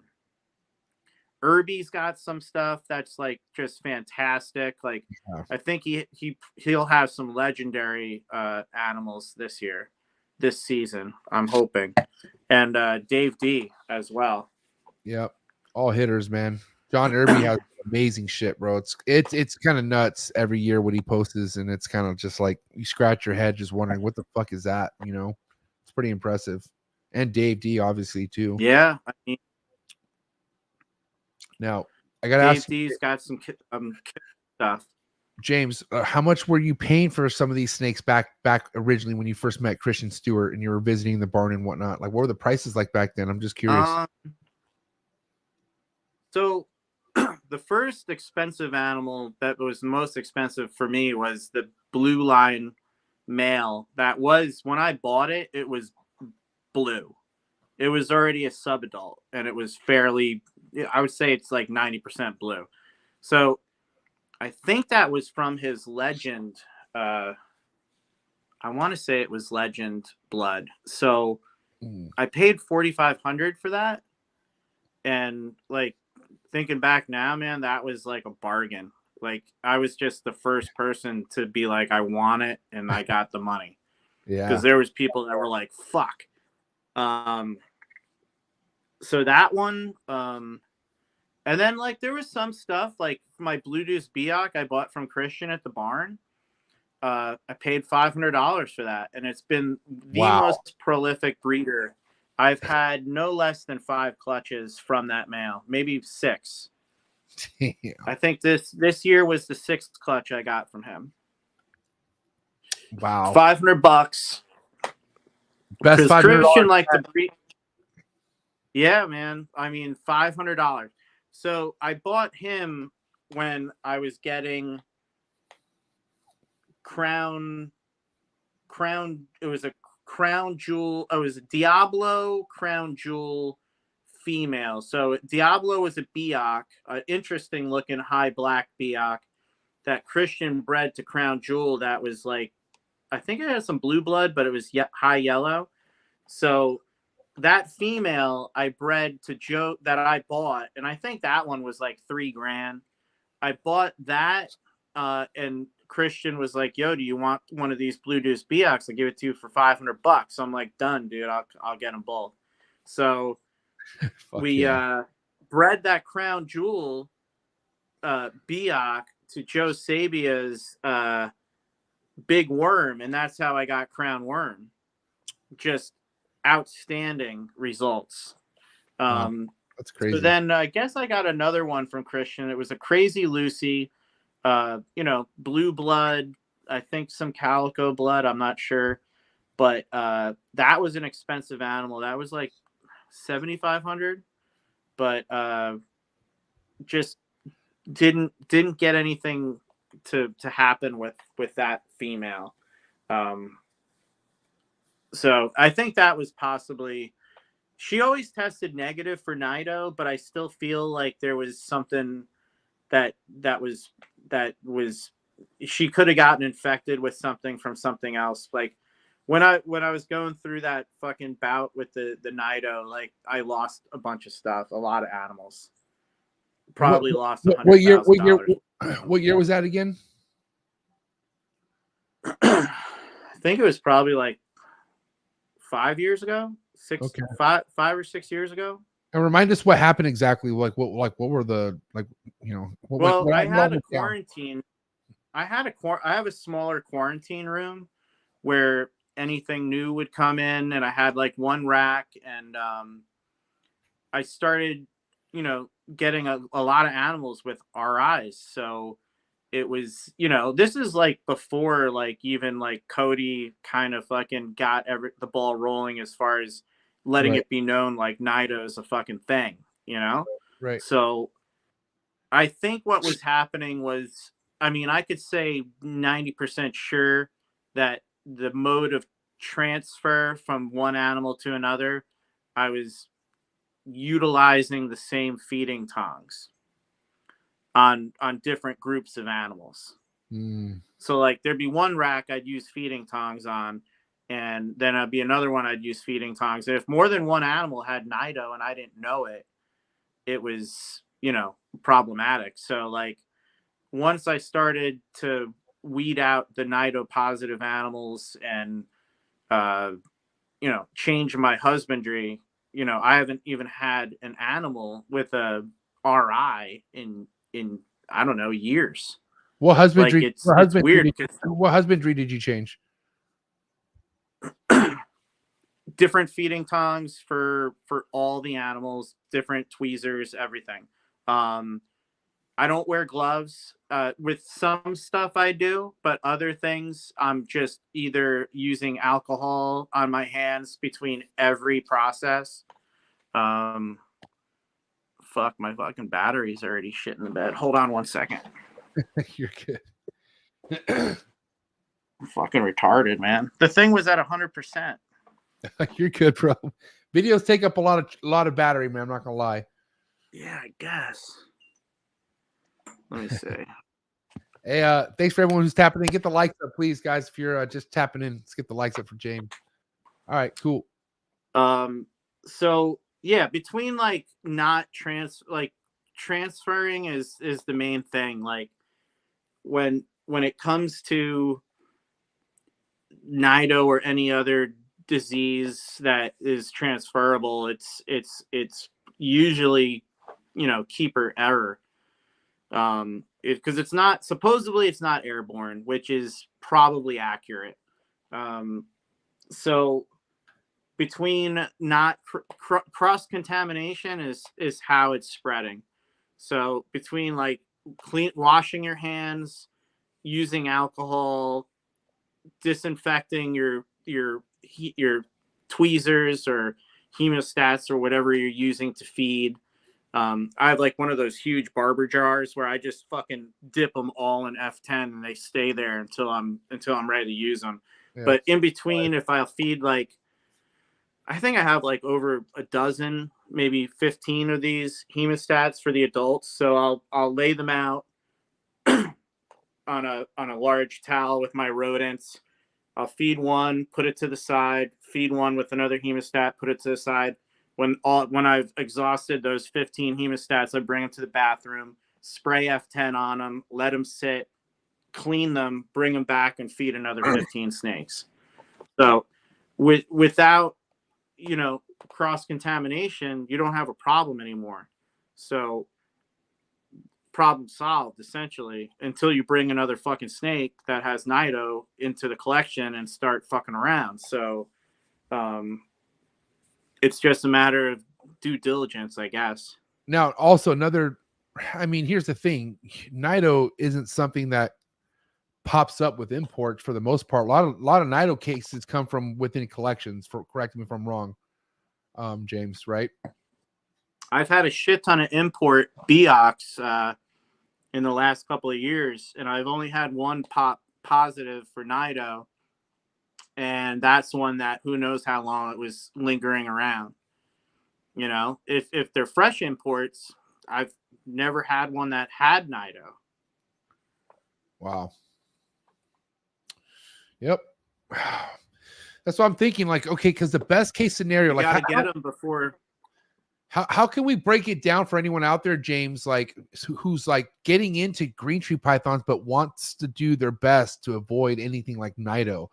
You know, because just going Captain Born bred isn't going to save you. You know, for anyone who's thinking that.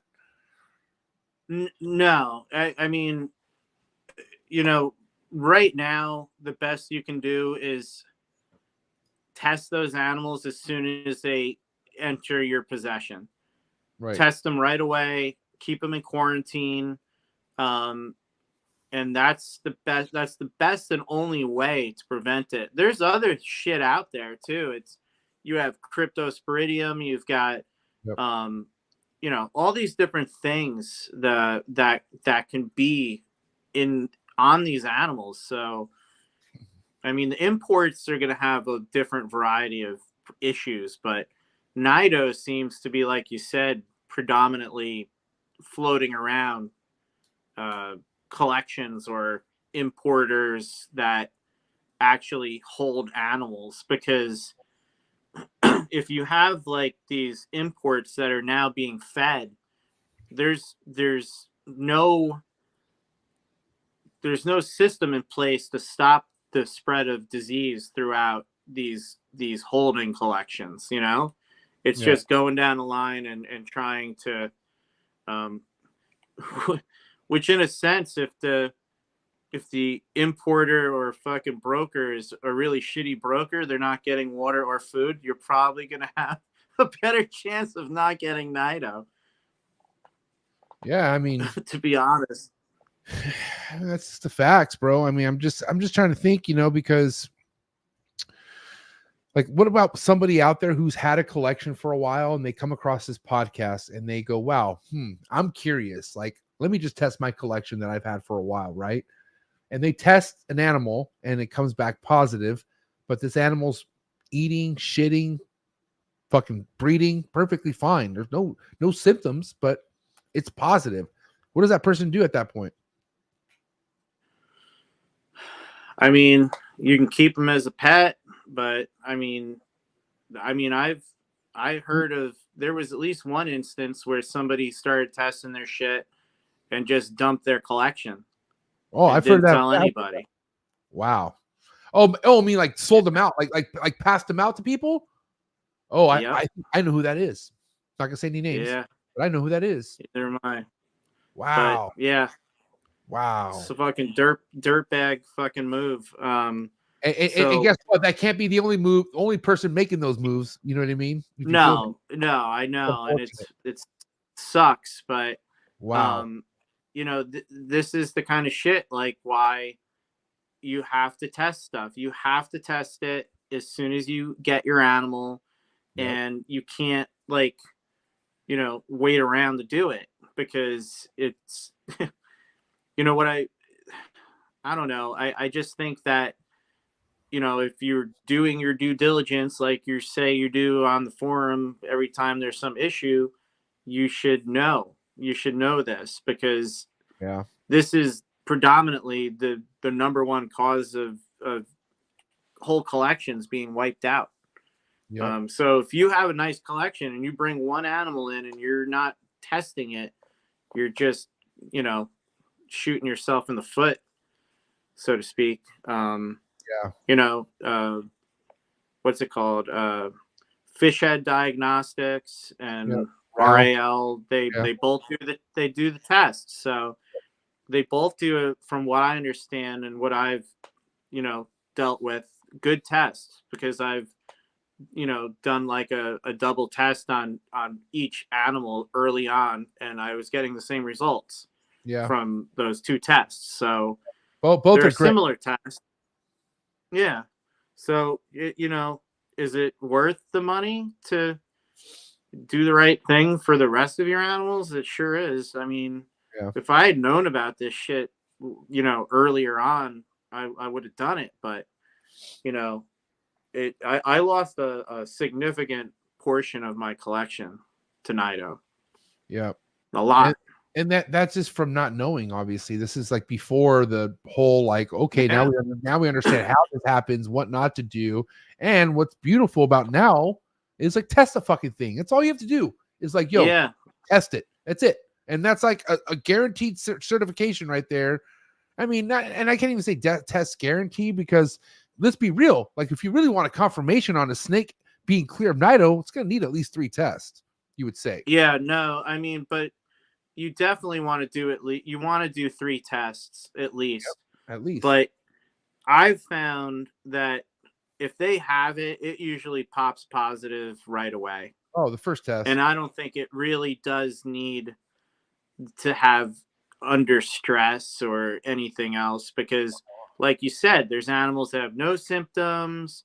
They're, you know, completely healthy, and they're popping positive. There's no stress involved. Maybe they are shedding the virus, maybe not. But I just think like everyone that I've tested, that, you know, regardless of the conditions that they're under, if they're positive, they're testing positive. If you're doing a good swab, which isn't difficult, you know, No, what's crazy though, like you do got to get a legit. You got to get back there. You got to get the back of the throat. You know, and luckily, just people like Sock who does live by the fucking testing. And he showed. I had to send videos of me swabbing to make sure I was swabbing it right, and like I wasn't swabbing right like the first 2 times. So it's like a lot of people just go, "Oh fuck, okay, let me put that in there." No, man, you got to literally. Yeah, no, you got to do it for the allotted amount of time and really get fucking the back of the throat in a circle and then up in the palate and spin it around in there as well. Yep. Now, but go ahead, James. I'm sorry. Go ahead. No, I was just gonna say, like, it's a very simple process, and you get from RAL, you get the results in like 24 hours, like the next day. Yep, it's quick. Fish head takes a little longer, but I mean, I think it's possibly a larger panel that they run. So, but both, I mean, you can do both. I mean, that's more of a fail safe, but I mean, it's just a matter of testing the animals. So if you can do that and have a quarantine area, that's the way to do it. How do you feel about like the like a snake that gives a clutch and a female that has Nido per se, the female has it, right? But that not passing through the babies. You're pretty confident about that? Yeah, I mean, Cody had that one clutch that was from 2 Nido positive parents. They actually did a swab on the egg, on one of the eggs. The Nido was actually positive on the outside of the shell, from what I understand. This is what I remember anyhow. All the babies were tested. I mean, those animals were tested more than any other clutch of animals. And as far as I know, every neonate that was from that clutch, which are now adults, all are still negative. Right. So, I mean, that's a single clutch, but I know of, there's other people that have produced multiple clutches from Nido positive parents. And as long as you're not cross-contaminating between that neonate clutch and the adults, they're negative. Yeah. So it doesn't pass through the egg. Yep. Yeah. I think that's also like, man, one of the biggest things I'm looking forward to doing. I just moved into this house in January and, I love it, but I really want to give the babies their own room like that. That's kind of like my next thing is, it would be cool to produce when I'm producing, but then having those be established in a completely different room for like just whatever biosecurity reasons. I just feel like that would make me feel better. I don't know. I mean, it would be nice to have a separate room for neonates. I don't actually have a separate room, but in the morning is when I work the neonates first, and then I'll work adults. I mean, these are all animals that are negative to begin with, but it's still the same.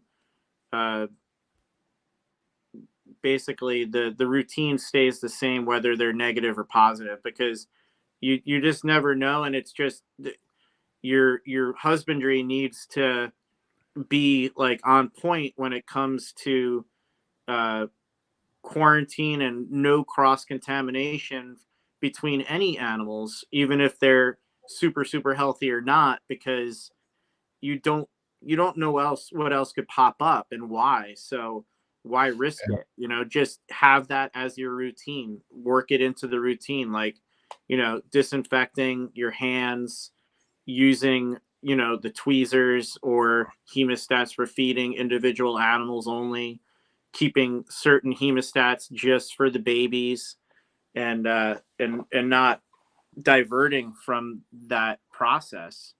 If it's not cross-contaminated, they're not going to get it. They're not going to get anything. So yeah, that's the one good thing is that Nido is not airborne. I mean, it's not to say that it can't be in particulates in the air through dust or whatever else, but that's another reason to keep everything incredibly, sanitized. So, yeah. I mean, yeah, man, it just, You just got to be careful with what you have, and I feel like the more careful you are right off the bat, the more you can enjoy it in the long run, But when you're not so careful and you wait for things to happen, that's when things could not be as fun, And mind you, if you're somebody who wants to kind of jump the gun and get an import, you got a lot more scary things to worry about than Nido, for sure. Yeah, that's there's fucking all sorts of stuff that comes in on those animals, so it's that's when you really do need to keep those animals in a quarantine, in a rack, in a room. Like the other room I have is mostly all imports. I've got the boas in there, I've got the scrubs, and I've got green trees that are still like in a quarantine.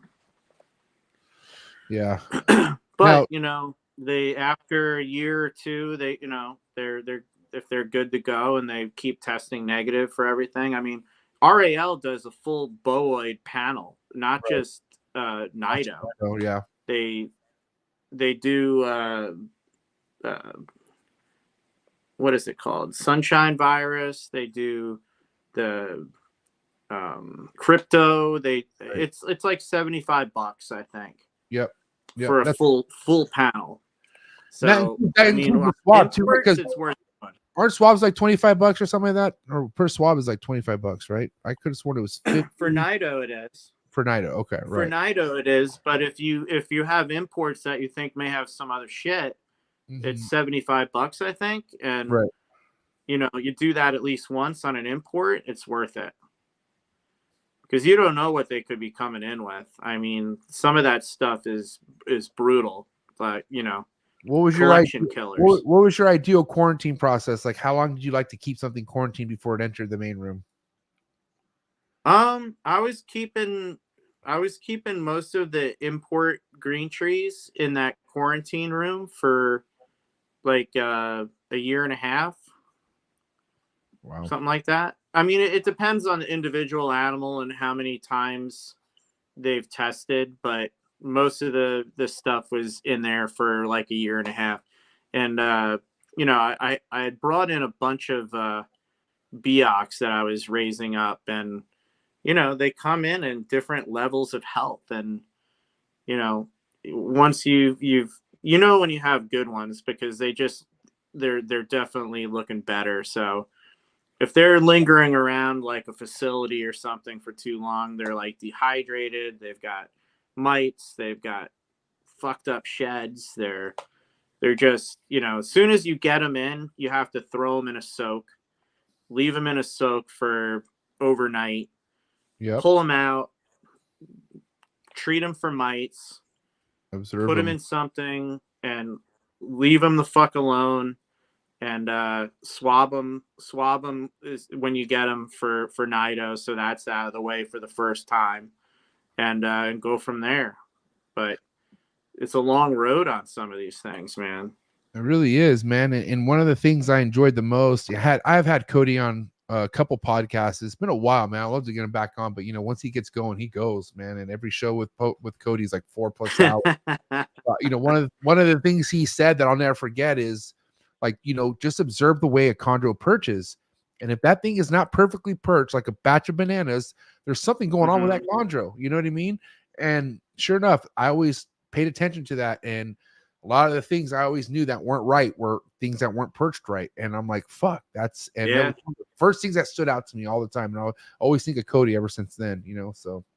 Yeah, no, you have to have attention to detail and observe your animals, because I mean, that is one of the main things. Like, that's right off the bat, you can see that you need to take a closer look if the animal is acting out of the ordinary.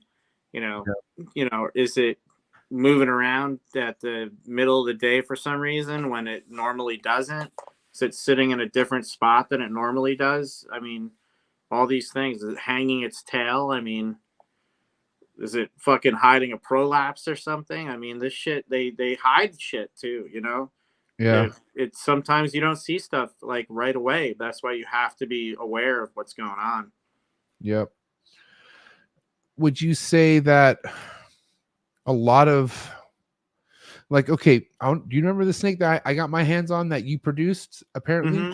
it went through a couple hands, right? But it went through my good buddy Tim, who was just like very dedicated to emeralds. He's like, I just don't want to, like, I have a couple chondros, and I ended up getting my hands on them. But the one I got from him, and he told me, he's like, this snake always perches kind of weird. It has like a weird hanging thing, and then remember, it turned out to have like that weird lining, and it's like Did it have like a skin fold? I think it had it a was skin a fold. crazy skin fold. Exactly, that's what it Yeah. was. It was a skin fold. But that wasn't the first time I experienced it. Because the snake before that, I got my hands on a Greg Maxwell produced snake. This snake was like 20 plus years old, been around for a while, man, but also had a weird way of perching, would hang, and had a skin fold. Only his skin fold was towards the end of his body versus yours had it closer to the front, right? But exactly same thing. I want to say the Greg Maxwell was a lot more severe. Like his was so bad where the bottom of his tail was like looked bloated, like it looked like he had a shit, but it didn't. It was just the way his skin fold was making everything look. And I ended up, he just didn't look like he was doing well, so I ended up having to put him down. And then, and then with your guy, he ended eventually just like I caught him down at the bottom of the enclosure, just kind of like spiraling. I'm like, oh shit, he's not. Oh no shit. Yeah, and I tested him immediately and all that, and he was clear. No Nido, but yeah, So very weird. Skin folds are weird because I think I had one that I saw. I saw it when it was younger, and it was like one of the ones I held back before I saw it. I liked this one, so I held it back, and then I was looking at it one day, and it was like a year old, and I noticed that when it was stretched out, because you couldn't see it normally. Right. And then I saw that it had this like skin fold on the side of it, like you're describing, on the upper half. And I was like, fuck, man, I can't believe this thing has a skin fold, because it looked fine as a baby. Right. So I had it in I put it in one of the adult enclosures, and it was like ridiculous because the perches are quite large, and it was like a small animal. So it would like kind of sit on this big perch, like a little snake on a big perch. It looked like kind of awkward, so it would drape itself. Right. And within like a year, like the thing always ate great, took a dump fine, shed fine. And within a year, I'm like, man, that thing looks really it's looking beautiful. And I went to pull it out of the enclosure, and I was like looking at it, and I was like, this thing looks like, I don't see the skin fold anymore. It's gone. Right. And I was bringing it down to give to Carl Barden to have on display at the Reptile Discovery. And when I brought it down to Tim Morris's house, me and Andy and Tim are all looking at it, and I'm like, do you guys see the fucking skin fold on this thing? And we're looking at, like, it's gone. Right. It just disappeared. Huh. And I was like, it's fucking bizarre. I was like, did it somehow like just grow and it grew out of it? Because when they're neonates, like sometimes you can see it, but like I've had neonates that, like that one that you got, I know I wouldn't have sold one with a skin fold like that. Just wouldn't have sold it. So it's like sometimes these things have to develop later, but it looked like this one, it did develop later and then it disappeared. It's very, very odd.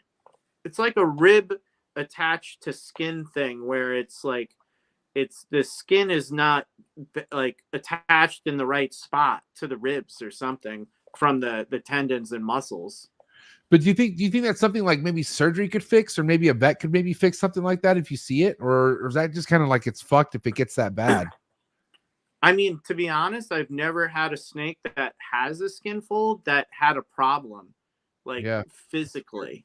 I have one that's from, and I think it's something that it's not a genetic thing. I think it's something that happens during incubation, and I'm not sure exactly when. Well, it may not be during incubation. It might be during gestation. So say the female I think this is something Christian was telling me, that this was his thoughts on it, was that, so if your female during gestation in the enclosure is being kept too hot or potentially too cold, that when those follicles during ovulation or when they're growing, somewhere in that process, the temperatures are wrong, which is changing the makeup of when the eggs are developing. So that early on of a problem could be why you get animals that potentially have a skin fold, or another common thing is snakes are born sometimes with like a almost like a cleft palate, like their lip is fucked up, or Right. they have one eye bigger than the other eye, or no eyes. So I mean, I think that's another reason to finely tune your enclosures and make sure that you have things set up properly to prevent that kind of a result. Yeah, But I mean, good. But like I said, this animal that I have has produced a couple of clutches. It has like a major skin fold, has no physical problems, and the result of its clutch were no physical deformities at all. Wow. So I feel like, you know, it probably is something that is happening during gestation or during incubation. I mean, if it was incubation, I would say it's probably something that's, if there's fluctuations in the incubator or something. But my incubator is pretty dialed in, so I don't think it's the incubation. Remind Because me I've what. had. Good. Go ahead. No, you're good, James. Go ahead. I was going to say that I've had multiple clutches in the incubator at the same time, where one clutch will be absolutely perfect, and then you'll have one clutch right next to it where maybe it did have something with, like, one eye looks a little bigger on one snake, and maybe there is a little bit of a skin fold on another animal. But if it was the incubation, you'd think that would be across multiple clutches. So Right.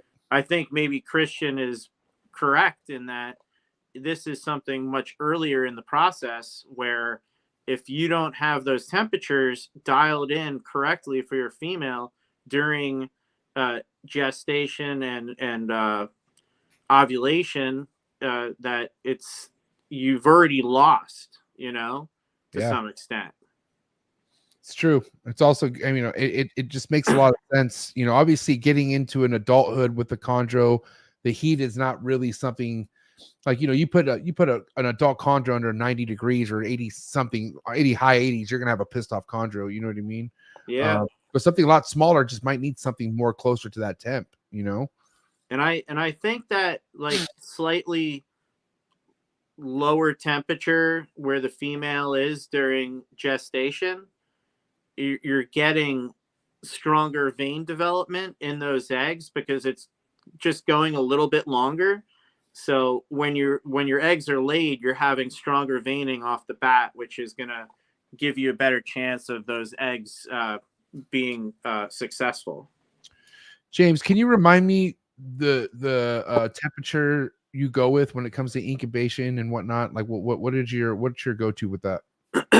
I do like roughly between 87.2 and 87.4 in the incubator. Right.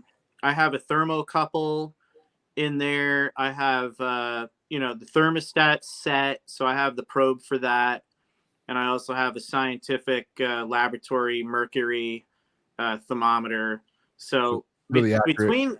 between these different things and then my temp gun, things are off. Like, there's a discrepancy of like maybe 0.2 of a degree. So I kind of split. I go into the middle and pick that happy spot. Right. And most of my eggs are hatching around day 50, like average 53, 54, but into 55, depending on when. I usually count the day of them being laid as day one.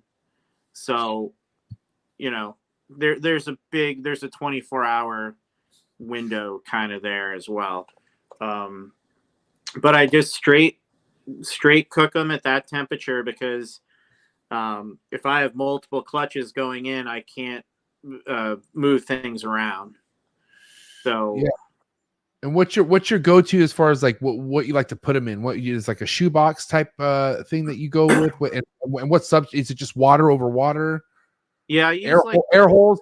I use air holes. I put air holes in, and I'll leave the air holes all open and see how they do. If they start to dent in, I can close the air holes.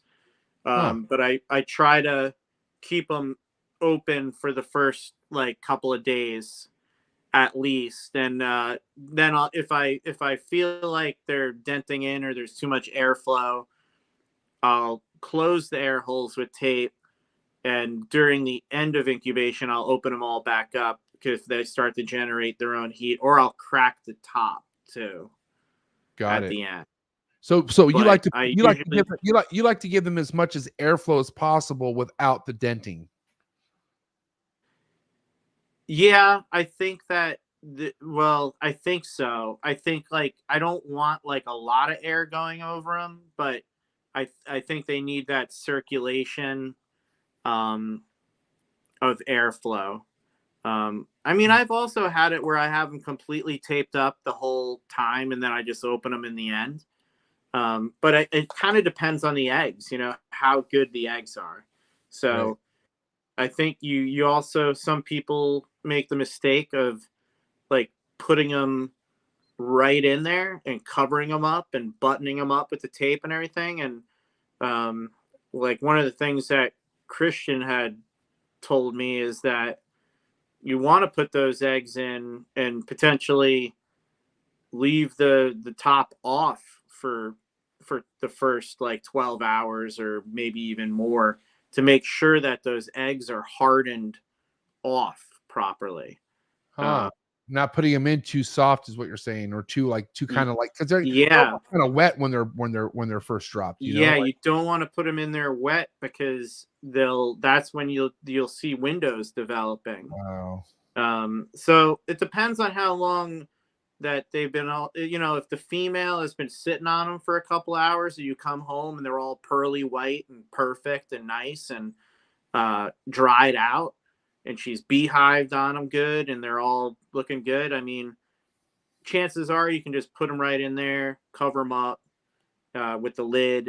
But if she just finished laying and you want to get them out of there and take her out of there while you can, you probably want to leave them for like an hour with her and then pull them. But you want those eggs to harden off nice and white. Like if you put them in there too early, like you'll see those windows develop very quickly and whole clutch will be crashing in a short period of time. So I'm wondering, he puts them in the incubator with no lid for like 12 hours. Do you think is that what he does, or just leave him in his is he like out in his room for 12 hours? No, I think he puts them in there with the lid cracked or off. Sure. I think. All right. I mean, I can't say 100%, but I mean, he's described things to me like to try to improve things of that nature. I mean, if we could get Christian on here, it would be fucking awesome. I think it would be a great show. Yeah, that would be amazing, James. I feel bad because listen, I we casually talk on Facebook, and I like short talking with him, but he knows why I'm hitting him up. He knows why I'm messaging him. I need him on Trap Talk, and he plays the part where he's like, "Oh, nobody wants to hear from me." Yes, we do, Christian. Oh, yes, we do, buddy. So maybe you can help me, facilitate this a little bit, James. Let me know what you can do for me, buddy. Let me know. Is he a something I could send him in the mail or something? Like, let me know what I could do. Yeah, let's. I'll have to think about it. That's the I have to episode think I want about- so bad, bro. I want that Christian Stewart episode really bad, bro. Yeah. Yeah, that'd be cool. Yeah, he's a wealth of information, you know. You're literally just getting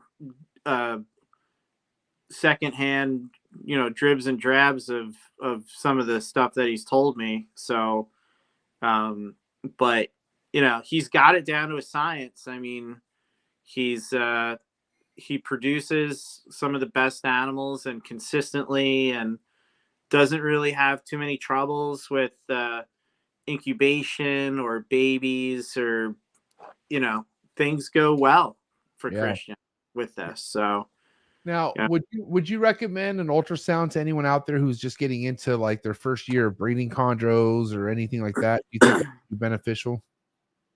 I think it can be beneficial. Socrates certainly has had success using it. I've used it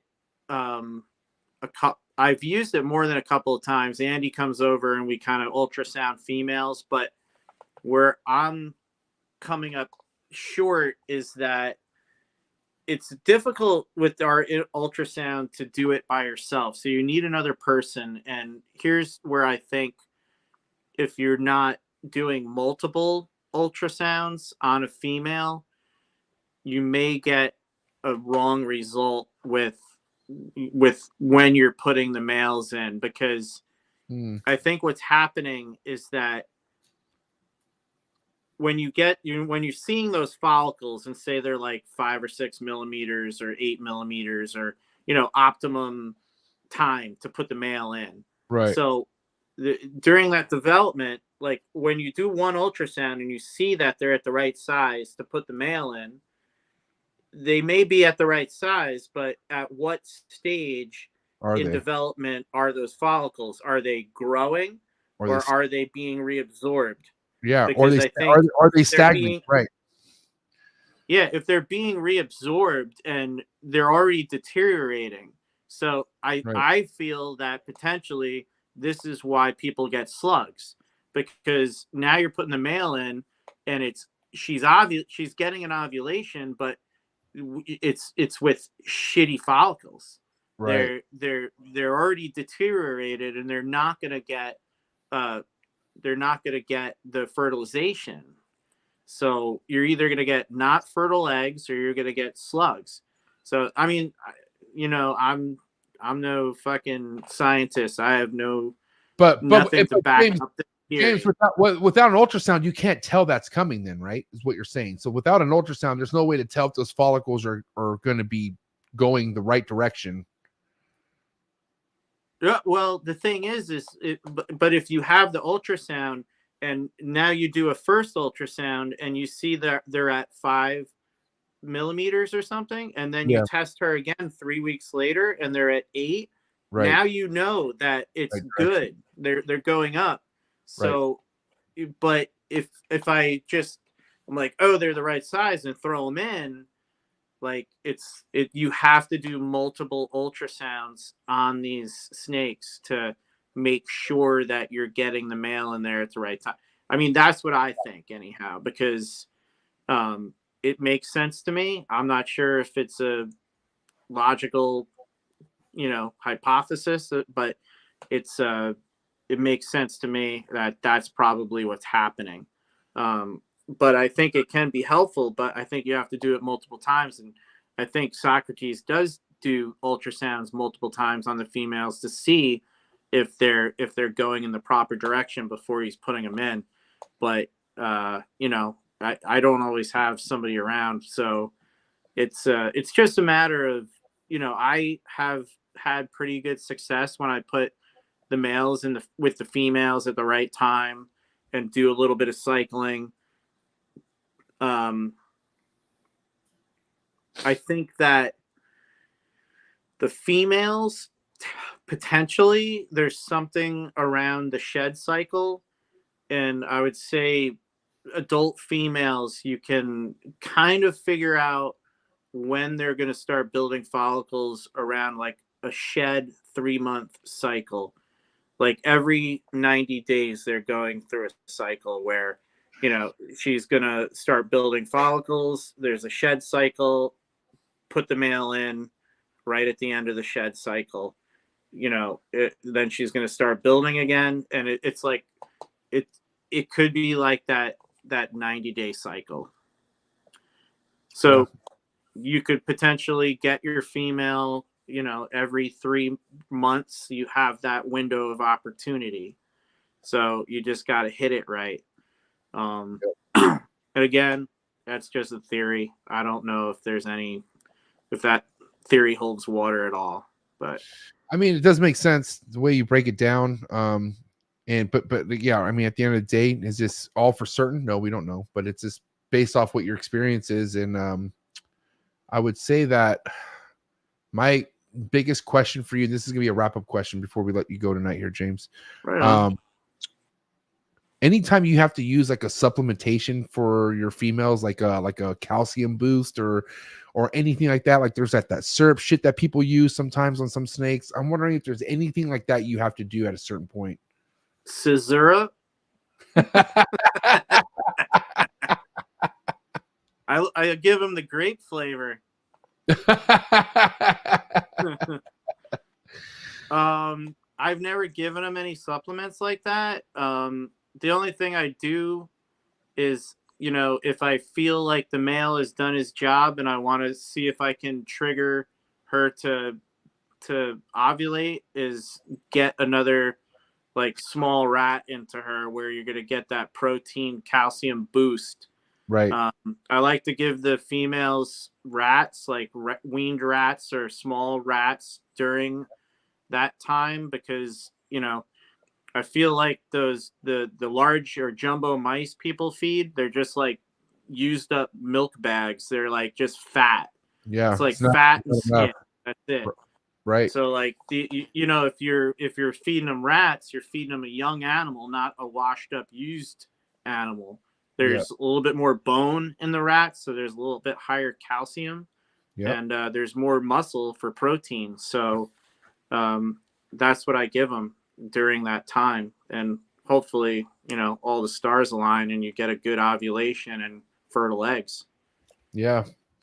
It's a good point, you know, because a lot of people like to, I don't know. I mean, you have some people that just stick to mice, period. They don't switch it up at all other than that. But I think depending on the situation of the snake, and as far as a breeder or female goes, that extra protein, just that extra boost could determine a healthy clutch, you know?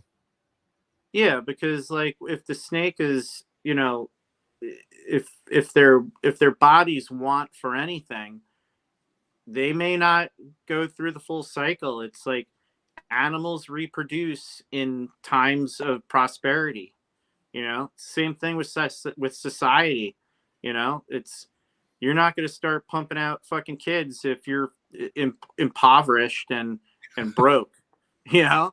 It doesn't fucking work like that. Here in Cali, they do. Oh shit! Babies be having babies over here, bro. Fucking Mexicans don't play. Step them up. Yeah, man. Listen, 2.5 hours went by really quick, James. I got to say, this was a real treat. I can't wait to have you back on for the third round. Maybe it'd be with Christian Stewart. Who knows? That'd be cool. Yeah, that'd be amazing. We just had shy of 80 people tapped in tonight. So what do you have to say to everyone out there who just really enjoyed everything that you had to say tonight, but mainly a lot of people out there who've been following your work? Because there is a lot of people out there who just really stand by your longevity in the hobby. And I feel like that's where I respect you the most, is because how long you've been around for. But either way, man, what do you have to say to everyone showing you love out there? No, I mean, I appreciate it. I mean, I enjoy doing this, and I always have. I mean, I've been keeping and breeding snakes for 40 years. So I never got sick of it. I never got tired of it. I've always kept animals, and it's always been a big part of my life. And I think there's a lot of people out there that have that passion for doing this kind of stuff. And it's like a part of their lifestyle, or it is their lifestyle. I mean, everything I do kind of revolves around, you know, nature, animals, my travel, all this stuff. So it's like, you know, if you find something that you love, you know, try to stick with it. And, you know, it's what makes you happy. Do it, you know? Would you rank chondros as like your top love out of all the reptiles you keep?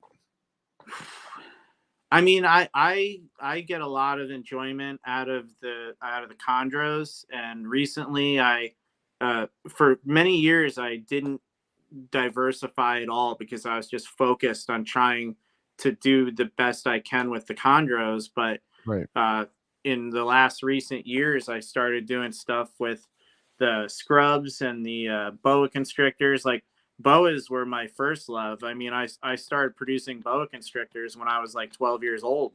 Yeah. I was, one of my first animals, and I do love those snakes. They're beautiful, and they're, really nice temperament, and they're interesting animals, So don't you feel like boas were here before pythons? Like, you feel like, okay, who were like the first be like invented on Earth? I feel like boas are like the more prehistoric ones. For some reason, I feel like a boa's been around longer. I could be wrong. I don't know. You know what? There is an answer to that, and I don't recall what the correct answer is, but I do think boas may be slightly more on the record. They're just, I think they were here before pythons were. Yeah, I just feel it. I don't know what it is. I just feel it. But then again, I you know what? I'm thinking about it. I can't remember if if egg layers were first or not. I feel like they were. So maybe it was pythons and boas are second. Yeah. I can't remember there's New World and Old World, so fuck, man. Johnny, I'm not Johnny Biology, Tommy. I thought you were, bro. Goddamn. You gotta ask Tommy's sister because she's the smart one. Okay. We'll do. Are we talking about Tommy Budway? Yeah, Tommy Exotic. Need to get that guy on the show, man. Shout out to Tommy. Yeah, fucking Tommy's a fucking pisser, man. James, it's been a pleasure. Appreciate you so much. For anyone out there who's curious, anyone out there to be on top of your stuff, the best way to do that is at Captive Snakes on Instagram. Best way to stay on top. Yeah, Captive Snakes, or I'm on Facebook as well, but Captive Snakes on Instagram. You can hit me up there. That's the easiest way to get in touch with me. And I keep trying to post stuff. I've got a couple of things for sale right now, a couple of neonates, so a couple of scrub pythons, and Andy's gonna have those blood pythons available as well. Yeah, and they're fucking beautiful, man. They're really Andy, man. Hey, your boy Andy, what a guy, bro. He had a great episode, and if you want to talk about having someone working close to you, that's a fucking guy to have next to you, man. Andy's a good dude. Yeah, he is a good dude, man, and Andy is really passionate about this stuff as well. So it's cool. We're doing that show up in New Hampshire, the Reptile show, on Sunday. So we'll be up there. I got to say, the question in the live chat tonight has been, what kind of red wine are you drinking? Is it decoy or is it not decoy? This is a California Paso Robles Cabernet Sauvignon. There you go. Not decoy. Sorry, Bill Stiegel. And sorry, Autumn Inside. Hey, listen. Have a good night, James. All right. We'll talk to you as well. And everyone, please give it up for James Opdahl, ladies and gentlemen. Thanks, man. It's good talking to you, MJ. We'll talk soon, James. Keep killing it, buddy. Thank you so much. All right, buddy. Have a great night. You too, bud. What a guy, man. Seriously, one of the best doing it. And it's just an honor to have him on the show again. Can't wait to have him back on. Round 3, worthy all day, every day. Such a guy worth following. First and foremost, if you're somebody just now getting your feet wet with the green tree pythons, but you heard the man. Different species he has going on as well. You know what I mean? He has Timor pythons, he has boas. Just a guy to follow on Instagram, Captive Snakes. All right, so check him out. And thank you to everyone who tapped in tonight, spent your night here on the Trap. Appreciate it. Don't forget to hit that like button for James if you enjoyed tonight's episode. Hit that subscribe button, hit that notification bell. You'll always be on top of every single Trap Talk. Thank you for all the super chats, by the way. You guys are beautiful. And yeah, we'll catch you guys here Monday for New Breed on the Block series. But do me a favor, enjoy the rest of your night. Enjoy your weekend. It's a wrap for episode 400 and what is this, dude? 406, losing count. I don't know if I can keep counting higher. Yes, I can. All right, listen. See you guys at the top. See you Monday, and I'm out. Cheers.